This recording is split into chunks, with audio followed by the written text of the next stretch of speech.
once we're sure that it's actually working over there. So that should be it. We should be live now on YouTube as well. Y'all let me know in the chat on YouTube if you're seeing it. I'm not expecting a lot of folks in the chat over on YouTube just because we are actually going live early over there. This is a lot earlier than we were planning on streaming because we normally stream for an hour on TikTok and then switch over to YouTube. But now that I could stream on both, like literally TikTok's there, YouTube's there. I've got chats for both pulled up so I can respond. It's frozen. Is it frozen for anybody else? What's going on? Ty in the house. Bourbon Sense. What's happening? We also got Uncle Nate over on YouTube and Rick. What's going on? Smokey 201. Man, full house tonight. Like I said, we're streaming a little early over on YouTube and just slightly later than I like to go live here on TikTok, but not frozen on TikTok. That's what they were saying. Sometimes it's your own connection. Like TikTok's just a weird thing when it comes to live streams. So I'm doing pretty good, Nathan. Let's drink something. What I've got today is I wanted to try, I just found this guy. I went down to the beach. I hopped in the Lincoln and decided to jet down to the beach last night. Watched the sunrise at the beach, did a little bourbon hunting, headed back up. So I found an old Granddad Bonded. Been looking for this guy for the better part of a year. They don't sell it in Alabama. Everywhere I go says they haven't seen it in years. And I was down at the beach and I found this guy for like 31 bucks. So I had to take it. And that makes me think, you know, I've been hearing great things about it. I've never tried this bottle. I like OGD 114. I like, you know, the old Granddad 80's pretty good. It's not spectacular. So I thought, how would it handle this kind of big bourbon lineup here? One of my favorite cheap bottles, Evan Williams Bottle and Bond. Early Times Bottle and Bond, another low cost. They're getting a little more expensive and harder to find, but still a hitter. And then this Benchmark Bonded that I've been enjoying a lot lately. So George is on YouTube. What's going on, Matt? Bird near water. Yeah, this old Granddad, I'm excited about it. Let's talk about some bourbon. Whiskey, folks. Horses and bourbon in the house. It's 20 bucks for the OGD Bonded. That's why I put it in this blind, because I know it's usually under 30, but that's literally the only time I've seen it in a year. So I had to buy it, right? I have not tried Oak and Eden, but Early Times, Evan Williams. Both of those are going to be really, really good bottles right here. What's the difference between bourbon and whiskey? Bourbon is a whiskey, so it's like a subset. Evan Williams is a little oakier. Well, let's find out. I don't know what's in these glasses, so I threw a little cover on them because I was trying to set up and I didn't want them to, you know, to oxidize, but I have no idea which one is in which glass.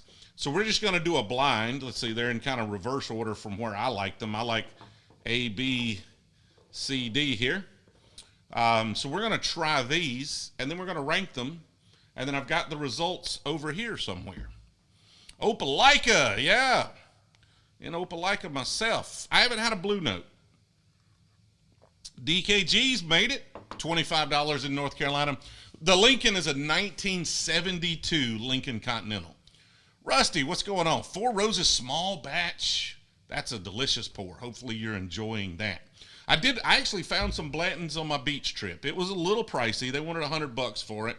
And they really wanted you to buy several other bottles. I was buying several other bottles, so I went ahead and took it for $100, even though that's like tops of my limit. But I'm probably going to end up giving that away to a patron or something. Gulf Coast, what's going on? Scotland's in the house there, Johnny. I have not had Powers. Not had it. I literally and figuratively and physically, I am a big bourbon guy, Rhythm Bot. Yeah, Cheech, I jumped on a little early. We normally on Wednesday stream for an hour on TikTok, and then I jump over on YouTube. So I actually set it up. I've got it set up to where I'm able to stream both to TikTok here and YouTube there, and it's not too distracting. Now, the TikTok chat moves pretty fast, so sometimes that's going to be a little hard to keep up with, but I thought it was an interesting experiment. We could stream all night and hang out, and I could pay attention to both, and we'll see. Give it a try. So y'all go ahead and get your picks in. Out of these bottles, again, the Evan Williams Bottle and Bond, the Old Granddad Bottle and Bond, Early Times Bottle and Bond, are the benchmark bonded. Which one of these do you think? Give me your order 1 through 4 of which one of these you think, if you've had any of them, which one do you think is going to be the best, and then which one do you think is going to be the worst? Go ahead and rank them for me if you would. We're going to do this blind, and then we're going to see. It's been a long time. I've had this bottle for a while, but it's been a long time since I've drank it. I've been enjoying this one a lot lately. I'll probably be able to pick that one out of this group. This is one of my favorite bottles for under 20 bucks. Like, this one is just freaking fantastic. I keep these on the shelf. Matter of fact, I buy the 175s of these. These are one of the few things. Ancient Age and this are the only thing I buy 175s of just to refill these. And this Old Granddad Bonded comes super highly recommended, but I've never even tried it. So no telling how it's going to do. I'm lagging. Well, I apologize, Brass. We're on really good Wi-Fi. Am I lagging for anybody else? Let me know. Let me know if it's anybody else. Okay, we've got several people. Okay. Early Times Cheech thinks going to go first. Evan Williams is fantastic. OGD, Early Times, Evan, a lot of folks. This is the previous, I forget who owns it. I think Brown-Forman owned it before, right? So this is that Early Times, yes. Evan Williams, no lag. Yes, it is lagging. Lagging in California. So for some folks it's lagging, some folks it's not. Mr. Salty, channel live membership in the house. Appreciate it. Well, I'm going to go I've got a mobile access point over here. I'm just going to move it a little closer so this thing has all of the bandwidth it could possibly stand. So give me 1 second and I will see if that helps any. Give me 1 second. See if I can improve the Wi-Fi.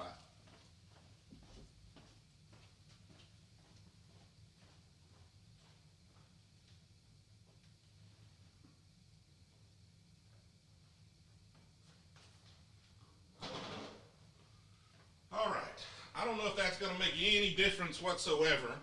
I don't know if that's going to help at all. I don't know if it's the iPad is just having problems or what. But I did try the Screwball. Yes. Nothing wrong with Jack Daniels or moonshine. I just stepped out for just 1 second. 1 second. Oh yeah, Cheech. Be careful down on the coast. Be careful on the coast. Anybody that's in Florida right now, be careful. Unless you're in the Panhandle, you're probably okay. Woodford Reserve Double Oak's a great whiskey. It's your channel now, DKG says.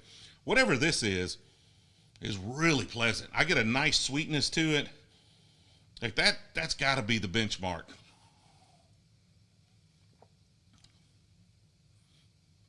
No, I don't think it is. Okay, that has some really interesting flavors. That's a good whiskey. I don't expect any of these to be bad whiskeys, just so we're on the same page.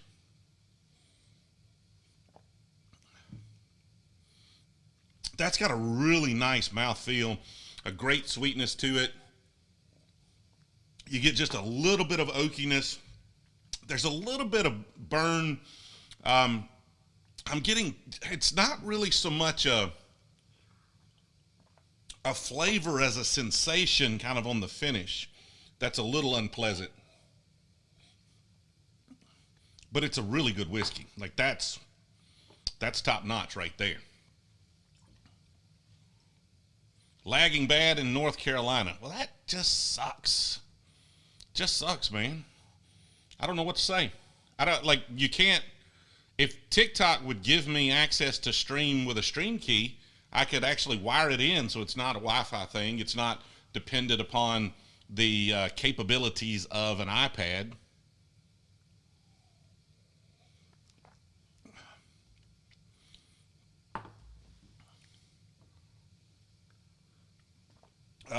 So this one has a lot more oak on the nose and a lot more oak in the flavor. This one's really pleasant. I like it. I think this is probably that Evan Williams, if I had to guess. Lot oakier than A. Lot oakier than A. But both of these are so good, it's hard to pick. Like, how do you pick between two good whiskeys? Not lagging. So it may be a combination of me and the folks that are watching.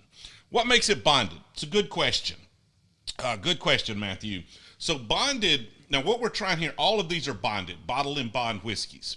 What makes one bonded is, back in the day, you know, bonded meant a lot. Now it only means a few things realistically. But back in the day when you bought a whiskey, they could do all sorts of crazy things to that whiskey to try to sell it to you. So they could take it and they could, you know, really water it down and add artificial coloring and flavoring and all sorts of nasty things to make it look like a good whiskey or make it have some flavor to then sell it to you. And so they came up with the Bottle and Bond Act, which was basically just kind of a government guarantee of quality. And what the Bottle and Bond Act says, to a certain degree, I mean, I'm not necessarily going to get all the requirements 100% here, but what it means is all of the grains are grown in one growing season. So all of these grains are grown basically at the same time or in the same growing season that is used in this whiskey. This whiskey is then, it is put in a barrel and it is aged in a federally bonded warehouse. So they kind of keep an eye on it, make sure you're not doing anything dumb with it or anything like that. And then once it comes out, it is bottled at 100 proof. And it's aged for a minimum of 4 years. So a lot of bourbon, maybe 2 years. Kentucky straight bourbon's 3 years. But if it's bonded, you know it's at least 4 years old. You know that it's 100 proof. Those are really the important things. You know it's 100 proof. You know it's 4 years old. So anytime you see a bonded product, that's what that tells you. Back in the day, it told you that this hadn't been monkeyed with, right? It wasn't something that had a bunch of artificial flavors and things in it. I'm not sure how I can judge between these.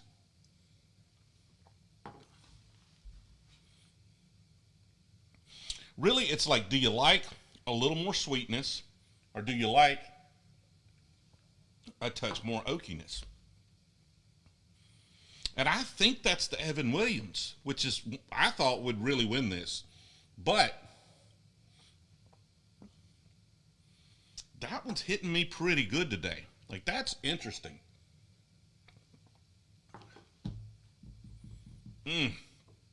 If that's splitting hairs between which one I like the best.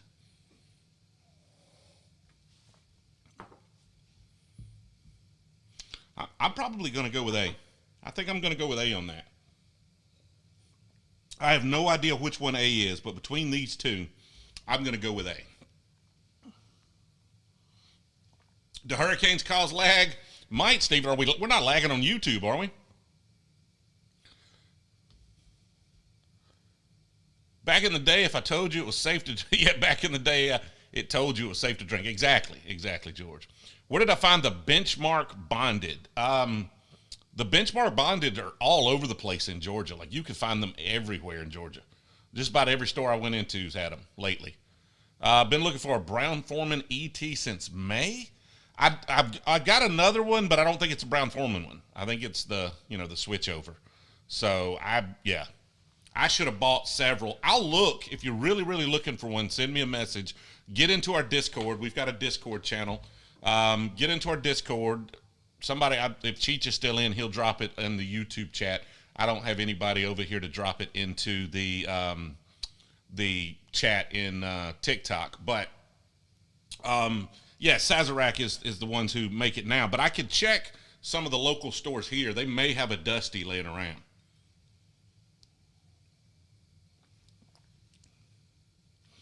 Okay, that one's got a lot of sweetness, a little oakiness, but I would say it's not as complex as the other. The mouthfeel's not as good. Like, it's a fine whiskey. I just don't think it's as... Yeah, the mouthfeel, the flavors are not as intense. So I'm going to put C last. So right now we're going to go... B is first, A is second, C is third. Get on with it. Are you in a hurry, Shade Runner? Or shade for your shadow. Sorry, can't even read. I didn't think we were in a hurry, man. We're hanging out for hours. If you're in a hurry, just click off. It's cool. It's easy. What's my opinion of Blade and Bow? I like Blade and Bow. Blade and Bow's a good whiskey. Blade and Bow's a good bourbon, but it's a little simple to me. Like, it's just a lot of sugar. It's a lot of sweetness on the flavor, but I still enjoy it from time to time. What's the Discord? I don't know. Hey, if somebody could, well, let me make Nate. Nate, are you in there? Is Nate still here? I'll make Nate. I'm going to make Nate a mod here if he's still here. I don't know. He may have bounced himself.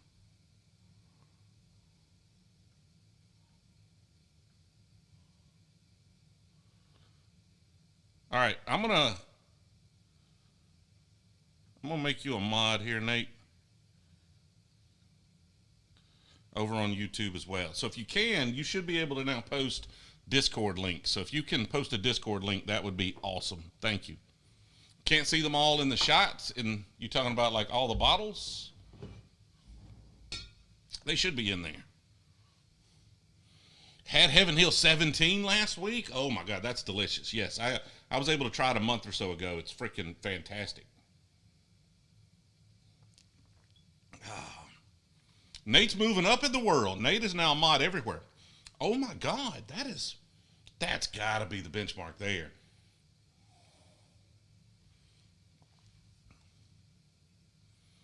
That just, it's like a syrup. Like, it is so sweet, vanilla, thick, just coats the mouth. That is so good. That's going to be up here somewhere. I'm not sure it's first yet, but that is most definitely going to be somewhere up here in the top. Nate, don't let Nate bully y'all over on YouTube. Don't let him do it.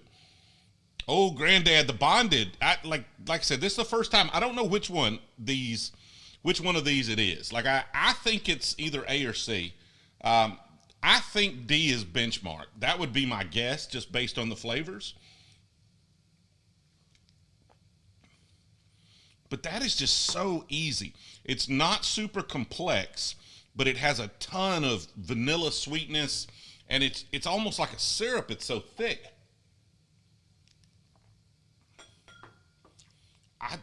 I'm just enjoying it more than B right now. B and A are really, really close. These are really close. C is the one that I think C is by far my least favorite. Any of these top three, I think you'll be good with. I think this one is not in the class of these others. All of these proofs are bonded, so all of them are 100 proof. I haven't had Bacta. I said, well, I mean, I had A and B. I was going back and forth between them. But I set B. Yeah, I set B first. B is better. I may have set it backwards, but that was my intention. So at this point, I think D is first, B is second, A is third, and C is last. So let's see what these bad boys are. ADHD Whiskey in the house. What's going on? We are trying to stream on TikTok and YouTube at the same time. I don't know if it's going to go well. It's crazy. Who knows? A lot of action. A lot of chat moving. The TikTok chat moves really fast, but we've got like 400 and something folks over there. I said A. I probably did say A. I just said it backwards. I apologize. Calumet Farms 15-year-old. Passed on a couple of them today. But only because I bought so many bottles this morning. But Calumet 15 is pretty good stuff. Let's see if I can. Okay, it was written on the inside. These are some old instructions. The other ones are on the inside here. So let's see. We want to see what C is. How do I see C without seeing D? No way. That is no way. No, that's impossible.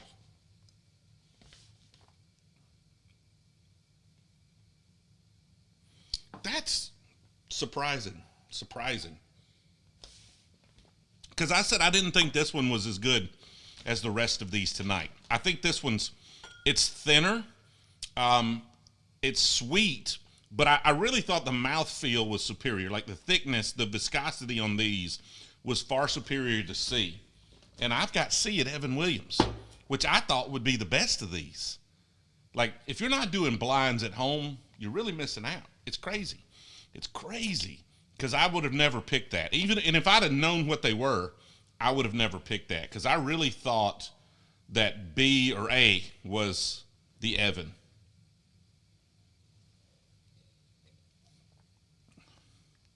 Y'all are confusing me now when I said A and then I went B. Did I say it wrong? You're right. You're right. I didn't say them backwards. You're right. A's ahead. I've screwed this up already. Sorry. You're right. Laggy. I apologize for the lagginess. Not a whole lot I can do about it, man. I've got gigabit Ethernet or gigabit Wi-Fi. So unless the iPad's freezing up, it could be you. I don't know. Could be me. Could be you. Could be. I'll take the blame. It's all me. Sorry about that. So you're right, though. A was better. I did say A. I did put them backwards when I swapped it. This is an amateur live stream. Never was a professional sorter of any sorts. What is B? See if I can not see A. I need to write these individually. We wrote them individually one night so I could just open them. That was smarter, and we're just getting dumber with it. B is the old granddad bonded, which I thought was really good. I thought it was better than the Evan Williams tonight by far. That's just surprising. That's just crazy. Don't trust me. That's crazy. So A is going to be the benchmark, and the winner was the early times. I had those backwards. So number 1, number 2, number 3, and number 4. Surprising results. Lord have mercy. That early times hit so good. Oh my God. If you haven't, and they're changing this. I don't know if they've changed it yet. I've heard that the whiskey has not changed. So this was owned by Brown-Forman, and it was sold to Sazerac, who, owns Buffalo Trace Distillery and all of that stuff. So they are now bottling it. Supposedly they are still acquiring their whiskey from Brown-Forman to make these bottles. So if you run and get one, you probably have something very similar to this, but at some point, Sazerac's going to start putting their whiskey in there if they haven't already. So you might not be able to go get one just like this, but that is freaking delicious. I mean, heck, Buffalo Trace or Sazerac's obviously doing pretty good because that's a Sazerac bottle there as well. This is what a letdown. What a letdown this guy was. Lord have mercy. Never would have expected that. Never would have expected that. Early times is rough. Early times bottle and bond is most definitely not rough. What did I pay for there? I've had this one for so long I don't know. It was I think it was maybe 30-ish bucks or so when I bought it, but I had to buy it at like a secondary store, so one of the gas station liquor stores. They have a bunch of them last time I checked in Auburn at the ABC, but it's been a while since I've checked. Been a couple of weeks, but they had probably a dozen of them up on the shelf, but it's not the Brown-Forman ones.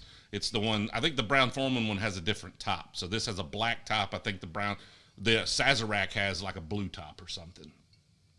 That's how you can tell them apart. I have tried some Bardstown. It's good stuff. I like the Discovery series. The Sazerac has a blue cap and it's not as good. Y'all want to try it? Should I try it? Should I open my Sazerac? I mean, this one's getting close to the bottom. Should we try the Sazerac one and see if there's any difference? Is Blanton's worth it? Blanton's is not worth 130 bucks, but for 100, yeah, or less, I think it's worth it. $22. The Early Times Bottle and Bond has new distillate in the bottle. The older version has black. So Cheech saying it is new distillate. I've heard some conflicting reports. But let's open it. Y'all want to open it? YouTube, y'all want to open it? All right. Y'all going to have to take over the stream again and give me a minute to go to my storage. That is so freaking delicious. That's one of the best whiskeys I've had in this week. All right, let me grab the other one. We'll pop it open. Actually, it may be out here. I had it out here the other day, and it was just on the shelf, and I think I may have put it in storage. I think it's in storage. Let me go grab it.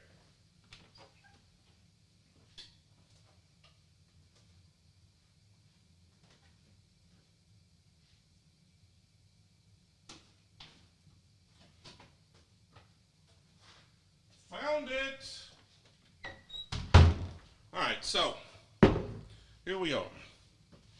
I'm gonna have to have a clean Glencairn. Here we got these little bitty tasting glasses from our blind tasting kit here. We'll just use those. We will use those. Let's get this crap out of the way.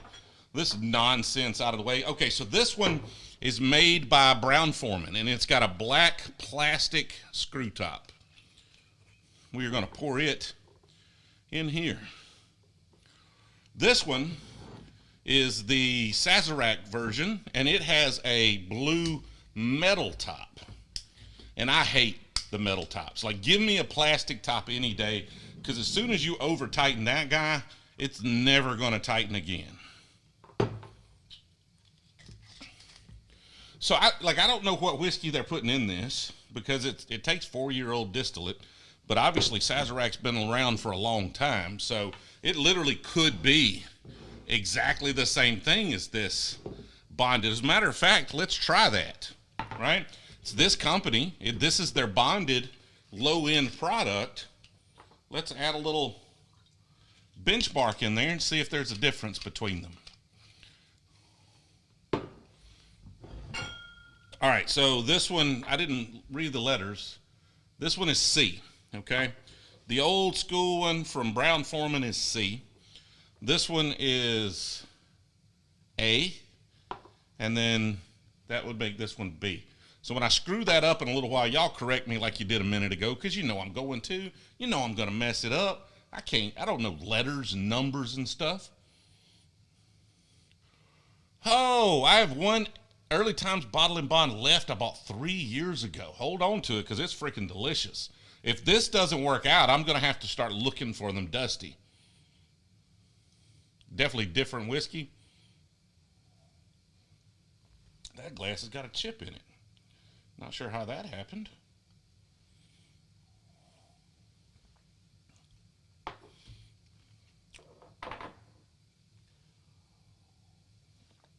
All right, so that's good whiskey. It's not as good in this glass as it is in a Glencairn, but it's good whiskey. So then this one is the Sazerac.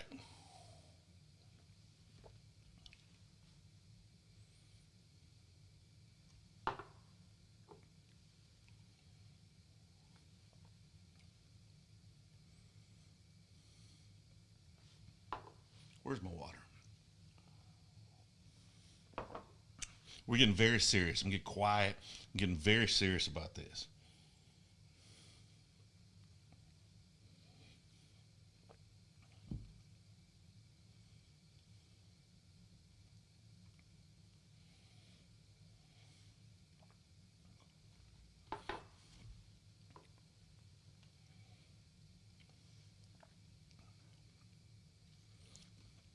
They're similar.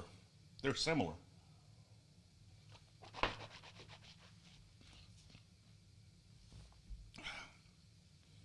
This one was hitting different in that Glen. It's still freaking delicious.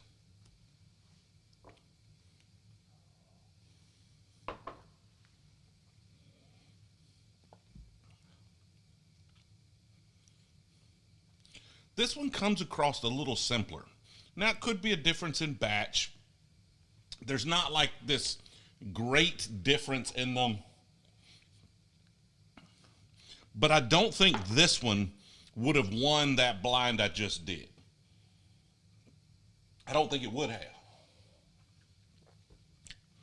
That one just has a little more thickness to it, a little more body, right? A little more interesting flavors. The flavors are just a little more pronounced, whereas this guy is good. That's a good whiskey.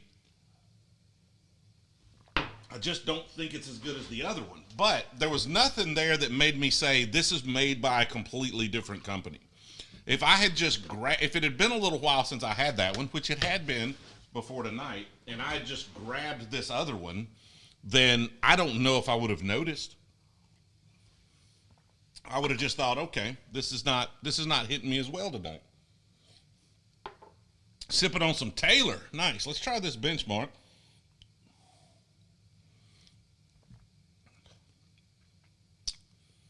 The benchmark's good. The benchmark's definitely different than this. So it's got a similar sweetness, but that benchmark comes in with some interesting kind of vanilla flavors to it. I would say the benchmark is better than this early times. To me, right now, tonight, I would say I prefer the benchmark over this, but then this guy beat the benchmark. So it's not that it's a completely different tasting whiskey to me. It's just that it's not quite as complex and good as the Brown-Forman version that I just blinded a little while ago. Maybe I'm wrong. What we got? Either way, I have 3 ETs at all times. Understand that. Should I have a new pour of the brown to make sure ethanol has evaporated and changed the flavor? Well, doggone. Okay, let's get the benchmark out of here. Like, we are hitting 100 proof whiskey, and we do plan on streaming for a little while tonight, so let's not overdo it. And then I just poured it all over the bar. These little glasses kind of throw me off. I don't have the hand-eye coordination to deal with these little bitty glasses. I'm used to pouring in a big Glen over there. We can't blame it on the drink so far. It's still fairly early. Last bit of Jameson. Nice. Oh, Uncle Nate's hitting the George T. Stag. Been wanting a brown. I'm going to have to look for one. Really, I'm going to start looking for these black screw tops for sure. George White sipping on Weller Full Proof and EHT Small Batch last night. So I was down at the beach this morning, and I stopped at a little shop off 30A called Cork and Barrel. And right next door, they have a restaurant. So if you're ever down in the Destin area, 30A, the Panhandle of Florida, there's a Cork and Barrel, and there's a restaurant they just recently opened. And so I think on like one night a week, they do $7 pours of Weller Special Reserve. And then I want to say tonight, like Wednesday nights, they do $15 pours of Stag Junior. So if you haven't had something like that, you find yourself down at the beach. Elijah Craig Toasted Barrel is my new favorite. Hey, that's a good favorite to have. That's delicious. And nothing wrong with early times. Are you just doing early times or the bottle and bond? The black screw top? Well, hey, just go ahead, Rusty. You're in the Discord, right?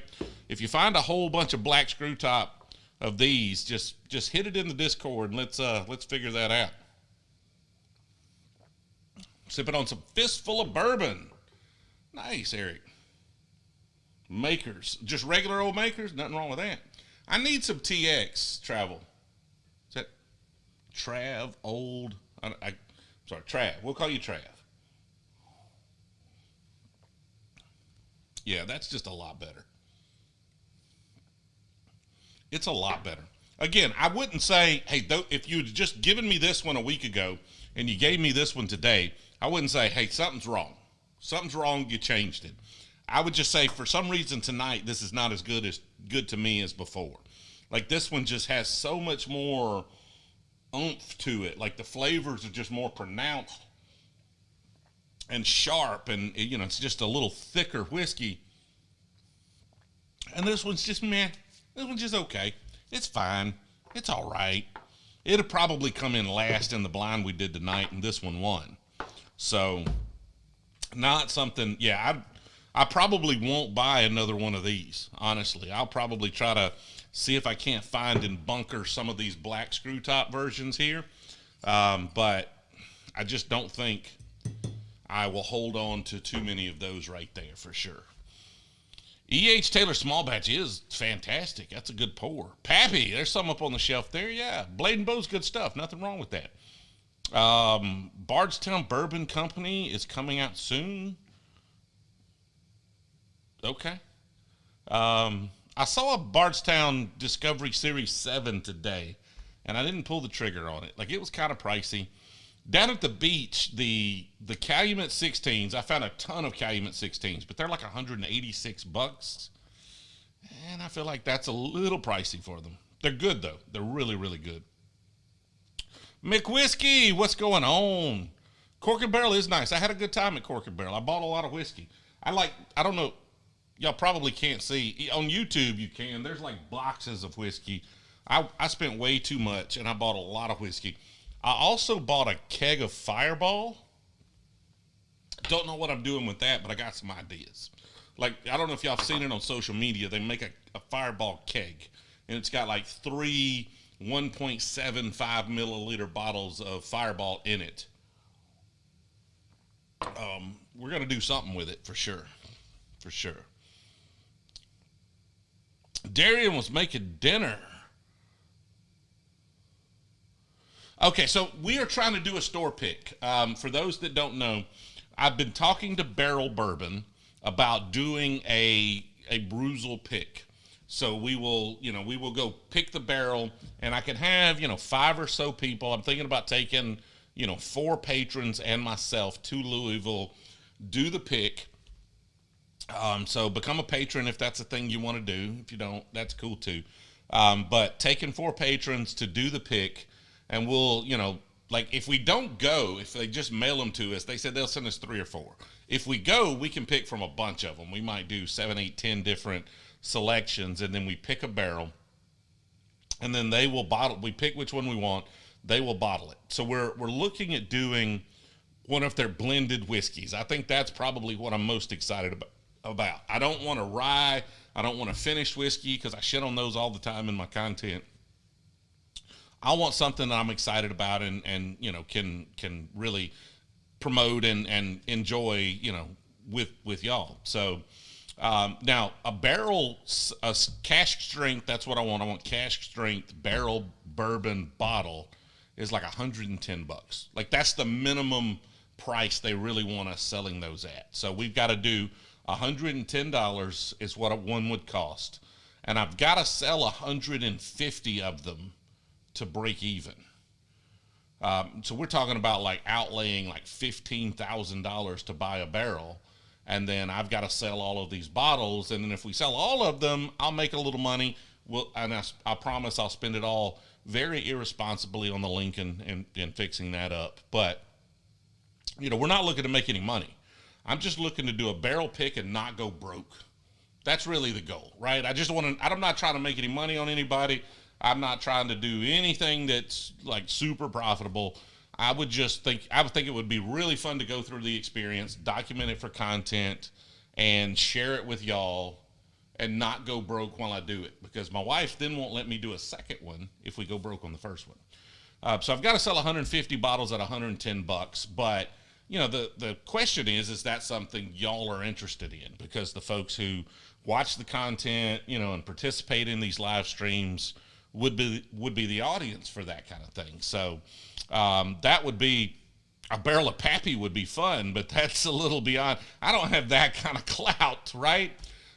So we've been talking to Barrel. It's just like I've got to figure out how.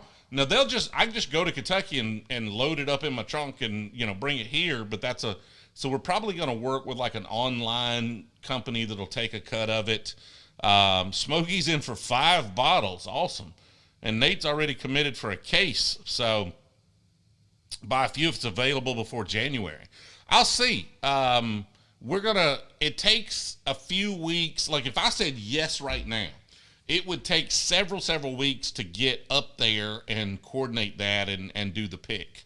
And then it's going to take 8 to 12 weeks. So I would guess it might not be available before the beginning of the year, but it might be December. So it takes 8 to 12 weeks once we say we want it till they have it bottled and at some place you could actually order it. And we might be able to do a pre-order or something to kind of help with that. I don't really know. But once it lands at the place that y'all can order it, I have to write a check or send a credit card or something for like $15,000. So this is like 1.5 Lincoln Continentals at this point. And that's a serious investment. But it would be really, really fun. So I just want to make sure y'all are interested in doing something like that. Because if y'all don't want to do it, if y'all don't care, then that's cool. We'll just keep doing what we do. It's all good. Got a guy that could get barrels. If you could go back in your collecting journey, what would you tell yourself? Maybe to stop. You'd probably have more money. I don't know. it's not, I don't think there's anything I would tell myself, right? Everything I've done has been a learning experience. And without doing those things, I would not have learned those things. So, all good. Appreciate it, Cameron. Thank you. What maker of whiskey? So it is Barrel. Like Barrel is the name of the company that we would buy those from. Now, a lot of their whiskey is sourced. So I don't know if they made, I'm assuming it'll be MGP whiskeys, but it actually could be Kentucky whiskeys. So what we're looking to do is a blend, not like a single barrel. And so it might be 20% 15-year-old, 10% 5-year-old, and really kind of a custom blend of a bunch of different barrels that is then released as a single expression. Those are my favorite from Barrel, where they really get creative and blend some different things. So that's kind of what I'm looking to do, right? I have not tried Brothers Bond. No, haven't seen that one. I've been looking for it. Haven't seen it. Brandon's in for some good bourbon. Nate says Barrel is solid. Nice. I have not tried the Heaven's Door. I got a little duped on the Heaven's Door. So I went to the Whiskey Drop this week, and I filmed a video about how hard it is to get a bottle of Blanton's. So I went to the one store that was getting Blanton's. They didn't get the Heaven's Door. So I then, about 3 hours later, ran over to the store that got Heaven's Door. They were getting Heaven's Door Decade Series, 10-year. I rolled up in there. They had 2 left. I was like, do you have any Heaven's Door left? They're like, yes. I said, I'll take it. So they gave me one. I bought it. I got it home and realized it's a Heaven's Door store pick. It's not the Decades. They weren't supposed to get a store pick. I knew that ABC Alabama was doing a store pick, but this store wasn't supposed to get it. So they got that instead of the Decades. So I haven't tried it yet. I'm going to try it for a video, though. Got Barrel 2022, New Year 31 and 32. What's going on, country boy? Invest everything in Bitcoin and sell it all in 2021. Well, yeah, if you're going to, if Daniel said yes, go back and say, buy Bitcoin, buy all the real estate you can in 2019 and just sell it all in 2021. That's probably what I would tell. Hey, country boy, man, I hope your granny's doing all right. Is Heaven's Door hard to find? It's not super available around here, but like the Decade Series is what I was going for. That's pretty hard to find. Like that's an allocated thing. What would you bring to Talladega this weekend? I mean, my wife is actually from the Talladega area. It's technically from Hackneyville, which is like Alex City area, but she was living in the Talladega area for a long time. So I'm familiar with the race. I've been to a race or two there. I would probably just take Coors Banquets is probably what I would take to Talladega. Nate is now a mod, country boy. He got moved up. Now, Nate's been my mod over on TikTok for a long time. So, it's not really a promotion. Like, is it a promotion if you just randomly give people responsibility? Probably not. I need paid mods at this point. Cheech does a great job. He's in and out. Cheech works a lot of the live streams. So, he'll jump from stream to stream. I love Cheech. He's doing a great job. But, Nate's cool. Nate's OG. Nate's been with me since the beginning. Widow Jane Lucky 13 is one of my favorites. I love Widow Jane 13-year-old. 10 years pretty good. The 13 is my favorite. Sipping Penelope 4 grain. My favorite is Weller Antique 107 as a regular sipper. 1792 small batch is pretty good. Not the thing that I really go to a lot, but it's a good whiskey. I've tried quite a few things with Apple Crown. Not a ton. Like, honestly, Apple Crown and Mountain Dew is probably the pinnacle. Like, what? Can it get better than that? It's like drinking apple juice with alcohol in it. They have a few bottles of Heaven Door Decade Series earlier at OKC for $80. What's OKC? I don't know what OKC is. Have you tried the Maker's Mark Private Barrel Select? I mean, that's just a store pick, right? So Maker's Mark Private Barrel Select is going to be a store pick of Maker's Mark. I've tried some of those, but they're all going to be a little different. TikTok Live always gets interrupted. What do you mean by interrupted? You mean it just like lags? Uncle Nate says, love you long time. DKG is going to be here. Oh, Weller 107. DKG is going to be here from here on out. So awesome. Oh, Oklahoma City. I got you.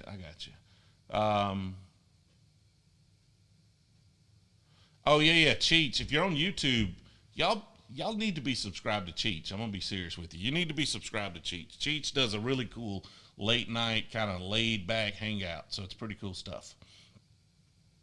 Wild Turkey Rare Breed is probably the best bottle of whiskey you can regularly get for less than $50 there, Charlie. Four Roses, good stuff. I almost bought some Four Roses single barrel today, but I just bought so many bottles, I just ended up passing on it. Apple Crown, lemon juice, grenadine. That actually sounds pretty good, and I might have those ingredients. I'd see my grenadine's been sitting there. How long does grenadine last? Y'all let me know this question. If you have grenadine in a refrigerator, how long does it last? Because mine's been around for a minute. The Benchmark Bonded is fantastic. The Benchmark Bonded is really good. It came in second in our blind. What won was the old school Brown Forman Early Times Bottle and Bond. Now this new school Sazerac Bottle and Bond, meh, good, meh, good, meh.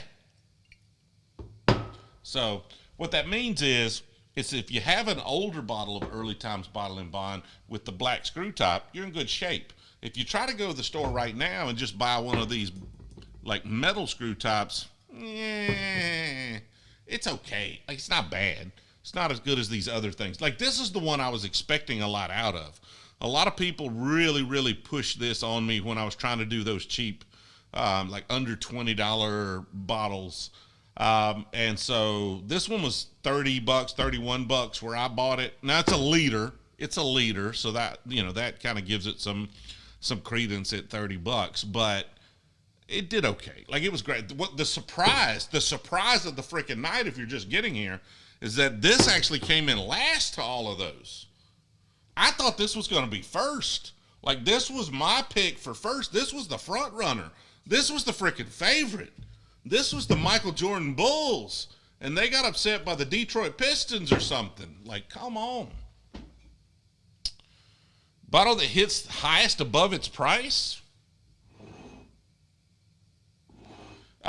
So my favorite, like, cheap ones that I think are really good are usually these bondeds, right? So that's like $17. That's a really good whiskey at 17. What is this, $20? For that, I don't remember what this was. I think I paid 30-something bucks for it. I think it's 20-something bucks other places, but you can't really find this one so much. Wild Turkey 101 is going to be fantastic for 25-ish bucks around here. And Wild Turkey Rare Breed at like 45 or 50 bucks is fantastic. Opinion on Clyde Mays. I like Clyde Mays' stuff. Honestly, I wanted my first barrel pick to be Clyde Mays. I just haven't reached out to them. I just happened to be having some communication, some contact with Barrel Company, and so that's why it looks like that's going to be our first store pick. Yeah, Country Boy Cheech, you should be able to just click on his profile there. Yeah, there you go. Cheech got you a link. To pop the Detling, let's do that. Let's do that. I need to wash a Glencairn though. So, all right. So I bought the other day. I did a video where I gave Detling a hard time. Now, Detling is an Alabama bourbon, and we found this article that's like the best bourbon from your state, and our state was Detling, and they listed the green label Detling. And the green label Detling was not good. It's no bueno. Like, I can't. Here's my question to y'all, though. Y'all let me know. Y'all let me know the answer to this. This is important stuff. This will shape my thinking from here on. I don't want to be the cause of a small distillery having issues, right? It is not my goal to shit on the products produced by a small company that is trying to figure it out. And so when I buy a whiskey like that and it's bad, if it's I hate George Dickel. If it's George Dickel does not care if I say George Dickel is bad. But I can almost guarantee you that Detling cares that I said their bourbon's bad, right? They probably don't care a ton, but they probably care just a little bit.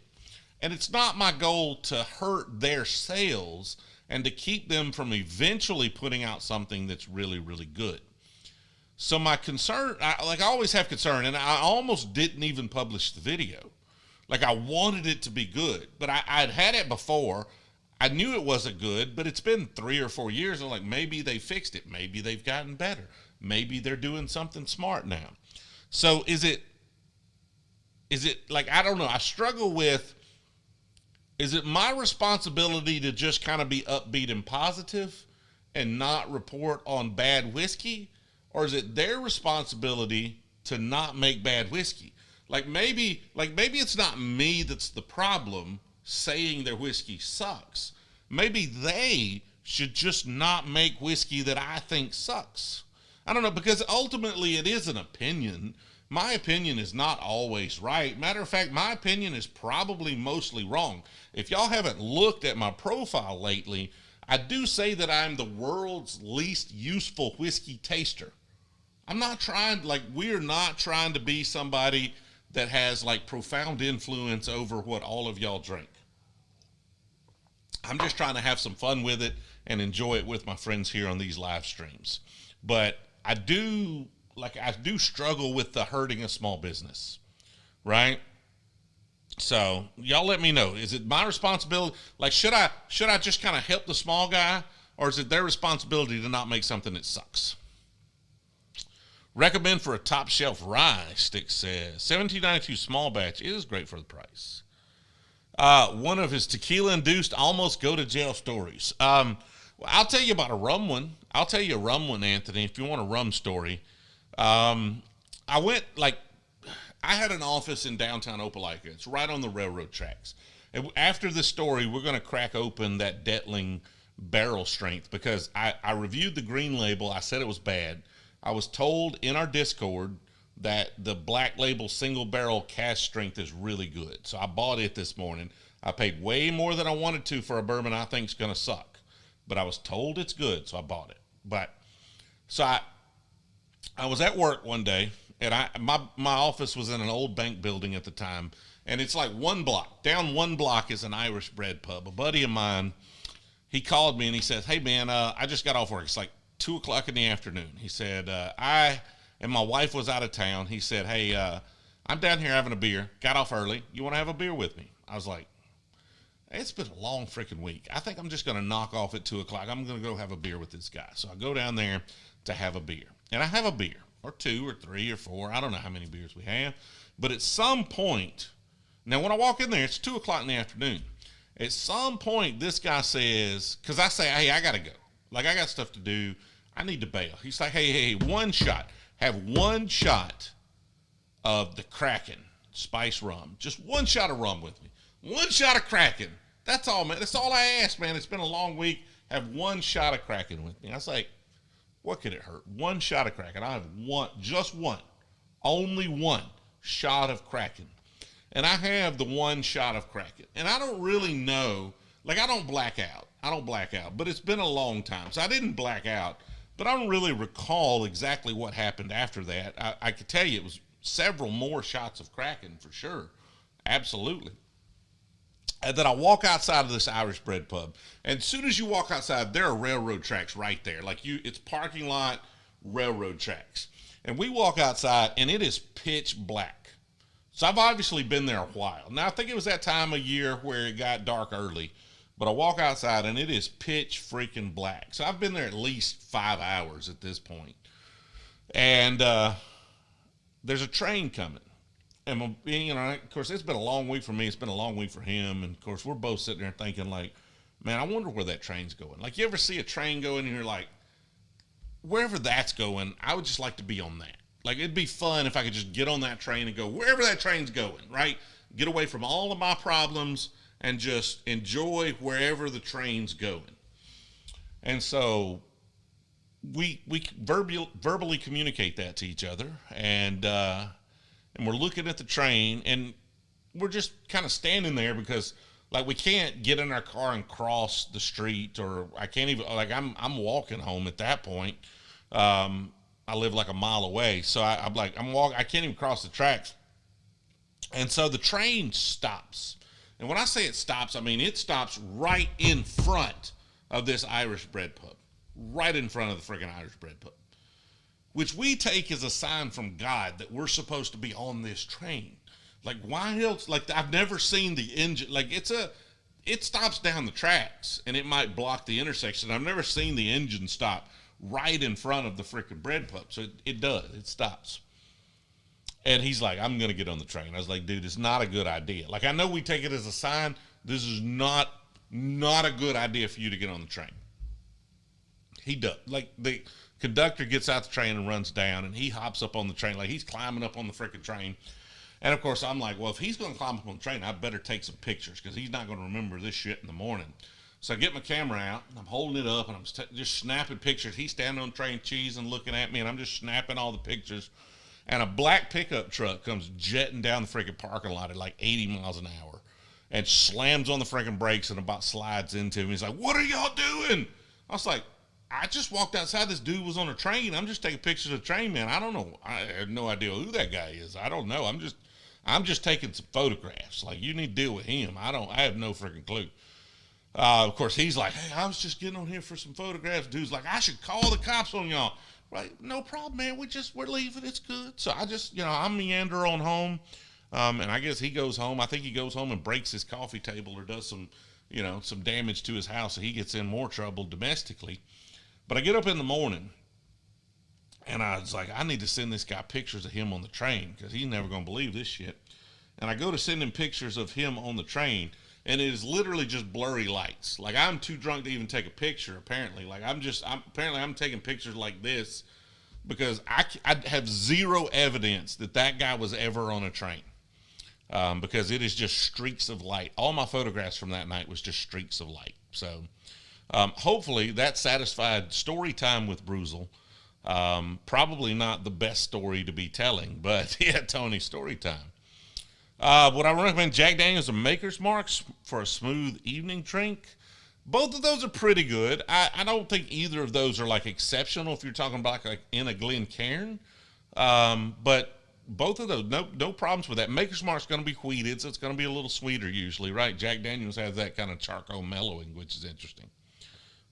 So I've done worse. Well, DKG, I've done worse too, but I'm not going to admit that. Maybe sometime I'll tell y'all about the time I did Mud Angels and almost ran my neighbor's lawnmower into a bonfire. That was tequila.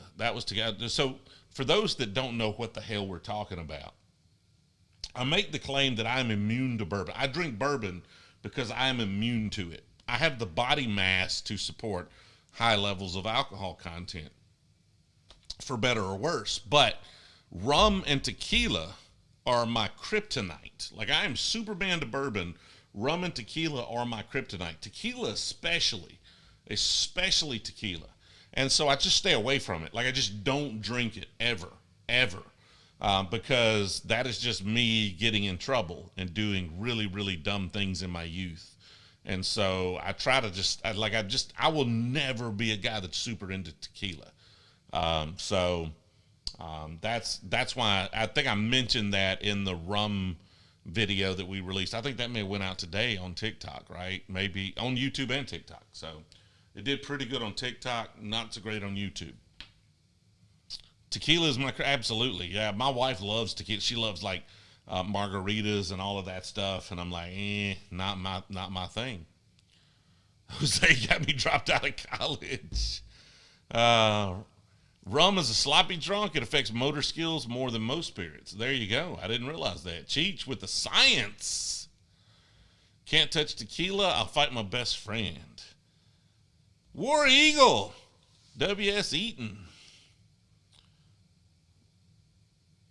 Nothing else to do. Functioning alcoholic who made a business out of it. I mean, that's not really... I don't know if I'd go that far. Honestly, I don't really drink unless I'm on live streams or filming videos. So does that make me a functional alcoholic? Maybe it makes me functional. And then you just leave the alcoholic out of it. Honestly, there's a lot of times where I'm like, I probably wouldn't drink at all if I wasn't creating content. I do enjoy bourbon, but at this point, I wouldn't put myself into the alcoholic category. Like, I wouldn't. Like, just being honest, I wouldn't. And I walk that line. Like, I'm very cognizant of that that label, because I do, like, my dad was an alcoholic. I do come from, a history of that, but that's honestly why I did not drink at all. When I say I didn't drink at all, I mean I have like one or two or three instances of me consuming alcohol at all until I was in my 30s. So I've got pretty good control of it. So I wouldn't say, I wouldn't call it an alcoholic, but if you want to come on TikTok and troll, that's cool. It's all good. Talladega, I'm not going to be a Talladega country boy.